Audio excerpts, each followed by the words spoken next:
अस्सलाम वालेकुम सज्जनों, ਸਾਡੀ ਖੁਸ਼ਬਖਤੀ ਕਿ ਅੱਜ ਫਿਰ ਡਾਕਟਰ ਇਸ਼ਤਿਆਕ ਸਾਹਿਬ ਸਾਡੇ ਨਾਲ ਹਨ। ਔਰ ਜਿਵੇਂ ਕਿ ਤੁਸੀਂ ਜਾਣਦੇ ਹੋ ਕਿ ਅਸੀਂ ਸੀਰੀਜ਼ ਪਾਰਟੀਸ਼ਨ ਦੇ ਹਵਾਲੇ ਦੇ ਨਾਲ ਇੱਕ ਸਟਾਰਟ ਜਿਹੜੀ ਕੀਤੀ, ਉਹਨਾਂ ਦੇ ਵਿੱਚ ਇੱਕ ਖਾਸ ਕੰਟਰੀਬਿਊਸ਼ਨ ਆਪ ਦੀ ਹੈ।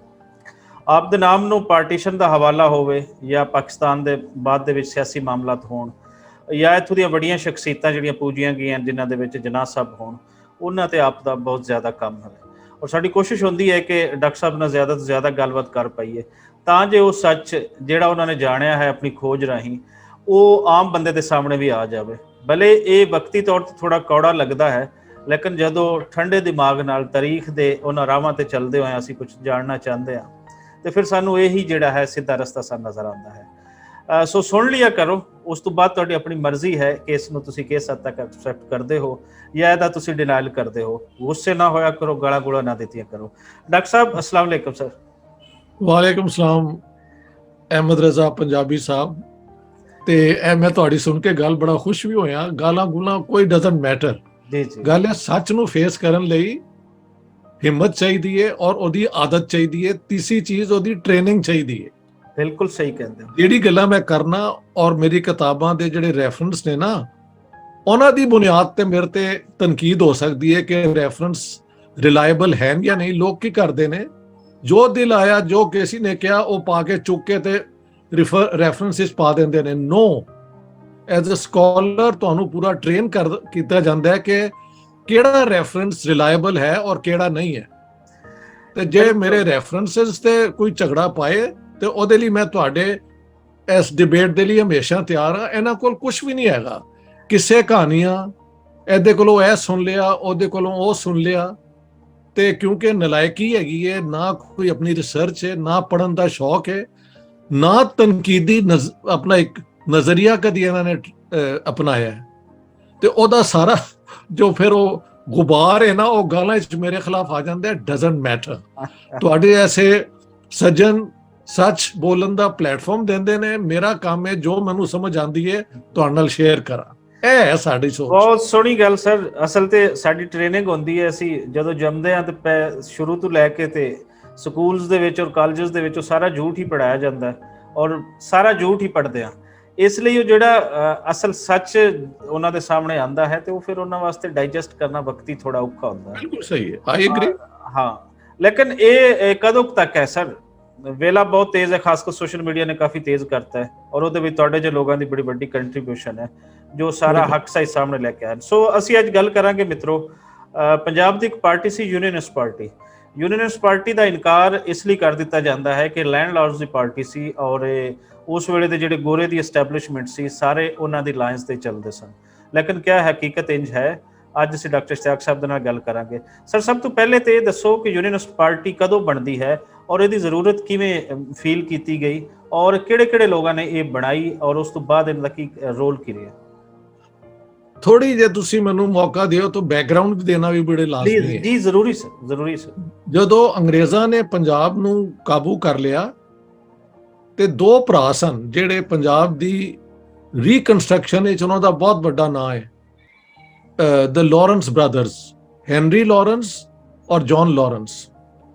ਹੈਨਰੀ ਲਾਰੈਂਸ ਜਿਹੜਾ ਸੀ, ਉਹਦਾ ਖਿਆਲ ਸੀ ਕਿ ਪੰਜਾਬ ਦੇ ਜਿਹੜਾ ਪੁਰਾਣਾ ਨਿਜ਼ਾਮ ਹੈ ਨਾ, ਜਿਹੜੇ ਸਿੱਖਾਂ ਦਾ ਤੇ ਉਸ ਤੋਂ ਪਹਿਲੇ ਅਫਗਾਨ ਮੁਗਲਾਂ ਦੇ ਦੌਰ ਤੋਂ ਚੱਲਦਾ ਆ ਰਿਹਾ, ਉਹੋ ਜਿਹੀ ਕਲਾਸਿਸ ਨੂੰ ਹੀ ਤੁਸੀਂ ਨਾਲ ਰੱਖੋ ਔਰ ਆਪਣਾ ਕੰਮ ਚਲਾਓ। ਲੇਕਿਨ ਜੌਨ ਲਾਰੈਂਸ ਜਿਹੜਾ ਉਹਦੇ ਬਾਅਦ ਪੰਜਾਬ ਦੀ ਐਡਮਿਨਿਸਟ੍ਰੇਸ਼ਨ ਦਾ ਹੈਡ ਬਣਿਆ, ਉਦੋਂ ਤੱਕ ਸ਼ਾਇਦ ਗਵਰਨਰ ਲੈਫਟੀਨੈਂਟ ਕਰਨਲ ਦਾ ਸਟੇਟਸ ਨਹੀਂ ਸੀ ਬਣਿਆ, ਬਾਅਦ ਵਿੱਚ ਬਣ ਵੀ ਗਿਆ ਸੀ ਵਿਦ ਜੌਨ ਲਾਰੈਂਸ। ਉਹਨੇ ਕਿਹਾ ਕਿ ਨਹੀਂ, we need to support the yeoman farmer.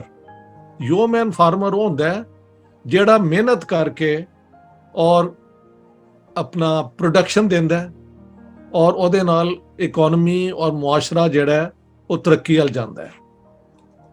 ਨਾਲ ਨਾਲ ਅੰਗਰੇਜ਼ਾਂ ਨੇ ਇਸ ਸਕੀਮ ਦੇ ਤਹਿਤ ਪੰਜਾਬ ਵਿੱਚ ਉਸ ਦੌਰ ਦੀ ਦੁਨੀਆ ਦੀ ਸਭ ਤੋਂ ਵੱਡੀ ਕੈਨਾਲ ਦਾ, ਬੈਰਾਜਸ ਦਾ, ਵਾਟਰ ਸਪਲਾਈ ਦਾ ਸਿਸਟਮ ਤਿਆਰ ਕੀਤਾ। ਤੁਸੀਂ ਮਸਲਨ ਜਿੱਥੋਂ ਦੇ ਰਹਿਣ ਵਾਲੇ ਹੋ, ਮੈਨੂੰ ਪਤਾ ਲੱਗਾ ਕਿ ਉੱਥੇ ਉਹ ਆਪਣਾ ਜਦੋਂ ਖਰਲ ਹੋਰਾਂ ਨੇ ਇਹ ਸਾਰੇ ਚੀਜ਼ਾਂ ਨੂੰ ਅਪੋਜ਼ ਕੀਤਾ ਔਰ ਉਹ ਵੀ ਸਮਝ ਆਉਂਦੀ ਹੈ। ਇੱਕ ਪੈਸਟਰਲ ਸੁਸਾਇਟੀ ਯਾਨੀ ਕੈਟਲ ਔਰ ਇਹਨਾਂ ਵਾਲੀ ਸੁਸਾਇਟੀ ਦੇ ਬਾਅਦ ਜਦੋਂ ਐਗਰੀਕਲਚਰਲ ਸੁਸਾਇਟੀ ਆਂਦੀ ਹੈ ਤੇ ਉਹ ਇੱਕ ਤਜ਼ਾਦ ਤੇ ਹੁੰਦਾ ਹੈ। ਲੇਕਿਨ ਉਸੇ ਦੌਰ ਵਿੱਚ ਪਤਾ ਨਹੀਂ 1853 ਚ ਜਾਂ 58 ਵਿੱਚ ਉਹ ਕਾਲੋਨੀ ਜਿਹੜੀ ਆਪਣਾ ਸਾਈਵਾਲ ਦੇ ਕੋਲੋਂ ਗੁਜ਼ਰਦੀ ਹੈ ਆਪਣਾ ਉੱਥੇ ਉਹਨਾਂ ਨੇ ਨਹਿਰ ਖੋਦਤੀ ਸੀ। ਜੋ ਤੁਸੀਂ ਕਨਫਰਮ ਕਰੋਗੇ, ਠੀਕ ਹੈ। ਤੇ ਇਹ ਨੈਟਵਰਕ ਉਹਦੇ ਬਾਅਦ 1880s 1890s ਤੱਕ ਫੈਲਦਾ ਗਿਆ, ਜਿਹਦੇ ਨਾਲ ਪੰਜਾਬ ਦੇ ਉਹ ਇਲਾਕੇ ਜਿਨ੍ਹਾਂ ਨੂੰ ਕਿਹਾ ਜਾਂਦਾ ਸੀ ਸੈਮੀ ਡੈਜ਼ਰਟ, ਜਿਹੜੇ ਇੱਕ ਚੋਲਿਸਤਾਨ ਕਿਸਮ ਦੇ ਸਨ, ਬਾਰਿਸ਼ ਹੋ ਗਈ ਤੇ 12 ਵੀ ਕਿਹਾ ਜਾਂਦਾ ਸਰ, 12 ਵੀ ਉੱਥੇ ਫਿਰ ਉਹਨਾਂ ਨੇ ਜਦੋਂ ਇਹ ਕਨਾਲ ਕਾਲੋਨੀਜ਼ ਬਣਾਈਆਂ ਤੇ ਉਹ ਸਾਰੀ ਜ਼ਮੀਨ ਨੂੰ ਇਹਨਾਂ ਨੇ ਰਿਕਵਰ ਕੀਤਾ ਔਰ ਐਗਰੀਕਲਚਰ ਪ੍ਰਮੋਟ ਕੀਤਾ। ਅਸੀਂ ਇਹ ਵੀ ਜਾਣਦੇ ਹਾਂ ਕਿ ਈਸਟਰਨ ਪੰਜਾਬ ਦੇ ਡਿਸਟ੍ਰਿਕਟਸ ਵਿੱਚ ਫ੍ਰੈਗਮੈਂਟੇਸ਼ਨ ਆਫ ਲੈਂਡ ਹੋਲਡਿੰਗ, ਯਾਨੀ ਛੋਟੇ ਲੈਂਡ ਹੋਲਡਿੰਗ ਬਹੁਤ ਜ਼ਿਆਦਾ ਹੋ ਗਈ ਸੀ। ਉੱਥੋਂ ਦੇ ਲੋਕਾਂ ਨੂੰ ਲਿਆ ਕੇ ਮੁਸਲਮਾਨ ਸਿੱਖਾਂ ਨੂੰ, ਬੇਸਿਕਲੀ ਜਿਹੜੇ ਫਾਰਮਰ ਸਨ, ਸਿੱਖਾਂ ਵਿੱਚੋਂ ਜੱਟਾਂ ਨੂੰ ਤੇ ਮੁਸਲਮਾਨਾਂ ਵਿੱਚੋਂ ਅਰਾਈਆਂ ਨੂੰ ਈਸਟ ਪੰਜਾਬ ਤੋਂ ਲਿਆ ਕੇ ਜ਼ਮੀਨਾਂ ਦਿੱਤੀਆਂ ਗਈਆਂ। ਲਾਇਲਪੁਰ ਸ਼ਹਿਰ ਬਣਾਇਆ ਗਿਆ, ਸਰਗੋਦਾ ਸ਼ਹਿਰ ਬਣਾਇਆ ਗਿਆ। ਉਸ ਦੌਰ ਦੇ ਵਿੱਚ ਮਾਡਰਨ ਸਿਟੀਜ਼ ਪਲਾਨ ਕਰਕੇ, ਸਾਰਾ ਕੁਝ ਕਰਕੇ, ਚੱਕ ਇਹ ਨੰਬਰ ਉਹ ਨੰਬਰ, ਮੇਰੇ ਤੋਂ ਤੁਸੀਂ ਬਹੁਤ ਬਿਹਤਰ ਜਾਣਦੇ ਹੋ ਉਸ ਇਲਾਕੇ ਨੂੰ। ਨਹਿਰੀ ਜਦੋਂ ਨਹਿਰਾਂ ਕੱਢੀਆਂ ਗਈਆਂ ਸੀ, ਨਹਿਰਾਂ ਦੇ ਨੰਬਰਿੰਗ ਕੀਤੀ ਗਈ ਸੀ ਕਿ ਫਲਾਣਾ ਚੱਕ, ਫਲਾਣਾ ਨਹਿਰਾਂ ਦੇ ਜਿਹੜੇ ਬਿਲਕੁਲ ਨਾਲ ਉਹਨਾਂ ਨੇ ਇੱਥੇ ਬਾਕੀ ਮਾਡਰਨ ਐਮਿਨਿਟੀਜ਼ ਵੀ ਲੈ ਕੇ ਆਏ। ਉਹਦੀ ਵਜ੍ਹਾ ਇਹ ਸੀ ਕਿ 1857 ਦੇ ਬਾਅਦ ਔਰ ਸਿੱਖਾਂ ਨੂੰ ਡਿਫੀਟ ਕਰਨ ਦੇ ਬਾਅਦ ਉਹਨਾਂ ਨੇ ਜਿਹੜੀ ਜਿਨ ਲੋਕਾਂ ਨੇ ਬਗਾਵਤ ਕੀਤੀ ਸੀ ਨਾ, ਉਹ ਹੈਗੇ ਸਨ ਬਿਹਾਰੀ ਔਰ ਬੰਗਾਲੀ ਮੇਨਲੀ, ਔਰ ਯੂਪੀ ਦੇ, ਈਸਟਰਨ ਯੂਪੀ ਦੇ ਲੋਕ। ਉਹਨਾਂ ਨੇ ਕਿਹਾ ਇਹਨਾਂ ਨੂੰ ਆਰਮੀ 'ਚ ਨਹੀਂ ਰੱਖਣਾ, ਖਾਸ ਤੌਰ ਤੇ ਬੰਗਾਲੀਆਂ ਨੂੰ। ਤੇ ਪੰਜਾਬੀਆਂ ਨੇ ਸਾਥ ਦਿੱਤਾ ਸੀ, ਸਾਰਿਆਂ ਨੇ ਨਹੀਂ ਸੀ ਦਿੱਤਾ। ਆਪਣਾ ਇਹ ਜਿਹੜੀ ਲਾਹੌਰ ਕੰਟੋਨਮੈਂਟ ਦੇ ਕੋਲ ਵੀ ਬਗਾਵਤ ਹੋਈ ਸੀ, ਜਲੰਧਰ ਵਿੱਚ, ਲੁਧਿਆਣੇ ਵਿੱਚ, ਫਿਰੋਜ਼ਪੁਰ ਵਿੱਚ, ਹਰ ਜਗ੍ਹਾ ਤੇ ਹੋਈ ਸੀ। ਲੇਕਿਨ ਉਹ ਕ੍ਰਸ਼ ਕਰਤੀਆਂ ਗਈਆਂ ਕਿਉਂਕਿ ਜਿਹੜੇ ਵੱਡੇ ਲੋਕ ਸਨ ਇੱਥੋਂ ਦੇ, ਟ੍ਰਾਈਬਲ ਚੀਫ, ਲੈਂਡਲੋਰਡ, ਤੁਸੀਂ ਨਾ ਲਵੋ ਤਾਂ ਤੁਹਾਨੂੰ ਮੈਂ ਦੱਸ ਦੇਣਾ ਕਿ ਇਹ ਕਿੰਨੇ ਅੰਗਰੇਜ਼ ਦਾ ਸਾਥ ਦਿੱਤਾ ਔਰ ਉਹਨੂੰ ਬਾਅਦ ਵਿੱਚ ਜ਼ਮੀਨਾਂ ਨਾਲ ਨਵਾਜ਼ਿਆ ਗਿਆ। ਇੱਕ ਹੋਰ ਸਿਸਟਮ ਲੈ ਕੇ ਆਏ ਅੰਗਰੇਜ਼, ਉਹਨਾਂ ਨੇ ਪ੍ਰਾਈਵੇਟ ਪ੍ਰਾਪਰਟੀ ਇੰਟਰੋਡਿਊਸ ਕਰਤੀ ਲੈਂਡ ਵਿੱਚ। ਪਹਿਲੇ ਹੁੰਦਾ ਸੀ ਸ਼ਾਮਲਾਟ, ਯਾਨੀ ਸਾਰੇ ਮਿਲ ਕੇ ਜ਼ਮੀਨ ਨੂੰ ਇਸਤੇਮਾਲ ਕਰਦੇ ਸਨ। ਤੇ ਇਹ ਸਾਰਾ ਸਿਸਟਮ ਜਦੋਂ ਹੋਇਆ ਤੇ ਉਹਨਾਂ ਨੇ ਆਪਣੀ, ਕਿਉਂਕਿ ਇੱਥੋਂ ਉਹਨਾਂ ਨੇ ਡਿਸਾਈਡ ਕੀਤਾ ਕਿ ਆਪਣੀ ਜਿਹੜੀ ਆਰਮੀ ਹੈ ਨਾ, ਉਹ ਅਸੀਂ ਜ਼ਿਆਦਾਤਰ ਪੰਜਾਬ ਤੋਂ ਰਿਕਰੂਟ ਕਰਨੀ ਹੈ। ਔਰ ਬ੍ਰਿਟਿਸ਼ ਇੰਡੀਅਨ ਆਰਮੀ ਬਣੀ। ਇੱਕ ਤੇ ਸੀ ਨਾ ਬ੍ਰਿਟਿਸ਼ ਆਰਮੀ ਜਿਹੜੀ ਸਿਰਫ ਅੰਗਰੇਜ਼ਾਂ ਦੀ ਸੀ, 50,000। ਬਾਕੀ ਇਹ ਤੇ 2 ਮਿਲੀਅਨ 2.5 ਮਿਲੀਅਨ ਹੋ ਗਏ, 1 ਮਿਲੀਅਨ ਸਿਰਫ ਪੰਜਾਬੀ ਸਨ। ਠੀਕ। ਤੇ ਐਮਪਲੋਇਮੈਂਟ ਪੰਜਾਬੀਆਂ ਨੂੰ ਮਿਲੀ, ਐਜੂਕੇਸ਼ਨ ਵੀ ਪੰਜਾਬ ਵਿੱਚ ਆ ਗਈ। ਤੇ ਜੋ ਬਾਕੀ ਹਿੰਦੁਸਤਾਨ ਵਿੱਚ ਅੰਗਰੇਜ਼ਾਂ ਨੇ ਕੀਤਾ ਸੀ, ਉਹਨਾਂ ਨੇ ਪੰਜਾਬ ਵਿੱਚ ਇੰਜ ਨਹੀਂ ਕੀਤਾ। ਪੰਜਾਬ ਵਾਸ ਅ ਬੈਨੀਫਿਸ਼ਰੀ ਆਫ ਬ੍ਰਿਟਿਸ਼ ਪਾਲਿਸੀਜ਼। ਉਹ ਸਾਡੇ ਸਿੱਖ ਦੋਸਤ ਜਿਹੜੇ ਨੇ ਮਹਾਰਾਜਾ ਰਣਜੀਤ ਸਿੰਘ ਦੇ ਦੌਰ ਨੂੰ ਬਹੁਤ ਉਹ ਕਰਦੇ ਨੇ, ਵਿਚ ਇਜ਼ ਆਲ ਰਾਈਟ। ਹਰ ਕਮਿਊਨਿਟੀ ਇੱਕ ਫਖਰ ਨਾਲ ਤੇ ਕਿਸੇ ਤੇ ਦੇਖਦੀ ਹੈ ਨਾ, ਔਰ ਮਹਾਰਾਜਾ ਰਣਜੀਤ ਸਿੰਘ ਦੀ ਖਿਦਮਤ ਵੀ ਲੋਕਾਂ ਦੇ ਨਾਲ ਬਹੁਤ ਨੇ, ਇਹਦੇ 'ਚ ਕੋਈ ਸ਼ੱਕ ਨਹੀਂ। ਬਿਲਕੁਲ, ਨੋ ਯੂ ਕਾਂਟ ਡਿਨਾਈ ਦੈਟ। ਲੇਕਿਨ ਜਿਸ ਤਰ੍ਹਾਂ ਖਾਸ ਕਰ ਉਸ ਵੇਲੇ ਦਾ ਜੋ ਪੰਜਾਬ ਸੀ, ਅਫਰਾ ਤਫਰੀ ਸੀ, ਬਿਲਕੁਲ ਉਹਦੇ ਵਿੱਚ ਉਹਨਾਂ ਤਿੰਨੋਂ ਕਮਿਊਨਿਟੀਜ਼ ਨੂੰ ਨਾਲ ਲੈ ਕੇ ਟੁਰੇ, ਤੇ ਇਹ ਬੜੀ ਵੱਡੀ ਅਚੀਵਮੈਂਟ ਹੈ।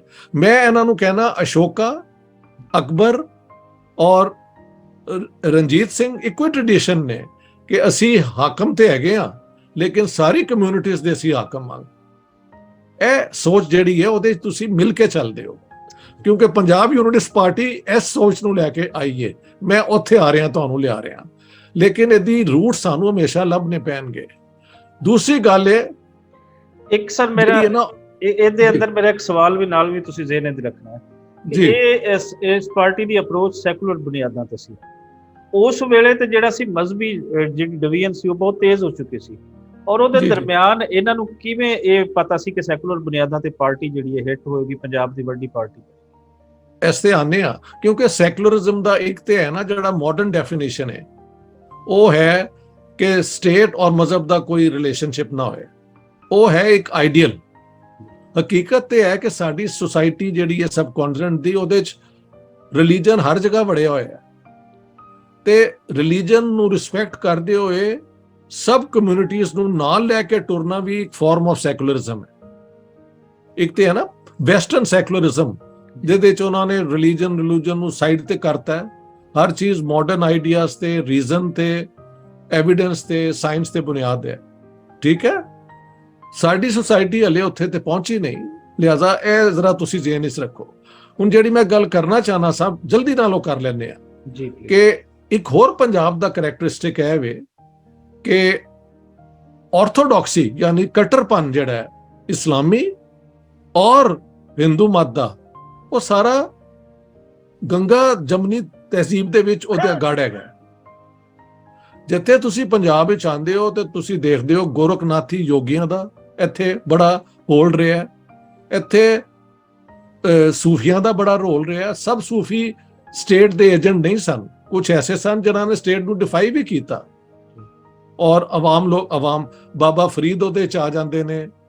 ਹਾਲਾਂਕਿ ਉਹਨਾਂ ਦਾ ਵੈਸੇ ਪਤਾ ਨਹੀਂ ਹੀ ਵਾਸ ਸਨ ਇਨ ਲਾ ਆਫ ਬਲਬਨ ਜਾਂ ਕੁਝ, ਲੇਕਿਨ ਆਪਣਾ ਉਹਨਾਂ ਦਾ ਪੰਜਾਬੀ ਚ ਗੱਲ ਕਰਨਾ, ਆਵਾਮ ਨਾਲ ਮਿਲਣਾ ਇੱਕ ਅਵਾਮੀਅਤ ਹੈ ਸੂਫੀ ਹੁੰਦੇ ਹੋਏ। ਯਾਨੀ ਸੂਫੀਆਂ ਦੇ ਵਿੱਚੋਂ ਇਹ ਉਹ ਪ੍ਰੋਗਰੈਸਿਵ ਲੋਕ ਸਨ। ਫਿਰ ਤੁਸੀਂ ਦੇਖੋ, ਸੌਰੀ ਮੈਂ ਉਹਦੇ ਵਿੱਚ ਨਾ ਥੋੜਾ ਜਿਹਾ ਐਡ ਅਗਰ ਕਰ ਦੇਵਾਂ, ਖਾਸ ਕਰ ਜਿਹੜਾ ਉਹਨਾਂ ਦਾ ਸਟੇਟਸ ਸੀ, ਜੋ ਉਹਨਾਂ ਦੇ ਪੀਰ ਨੇ ਉਸ ਨੂੰ ਦਿੱਤਾ ਸੀ, ਉਹ ਐਲੀਟ ਕਲਾਸ ਸੀ ਬਾਬਾ ਫਰੀਦ ਦੀ, ਜਿਨ੍ਹਾਂ ਦੇ ਮੁਰੀਦ ਐਨ ਸੀ। ਉਹਨਾਂ ਨੇ ਉਹ ਬਖਤਿਆਰ ਕਾਕੀ ਦੇ ਹੈਗੇ ਸਨ, ਜੀ ਬਖਤਿਆਰ ਕਾਕੀ ਪਤਾ ਸਾਰਾ।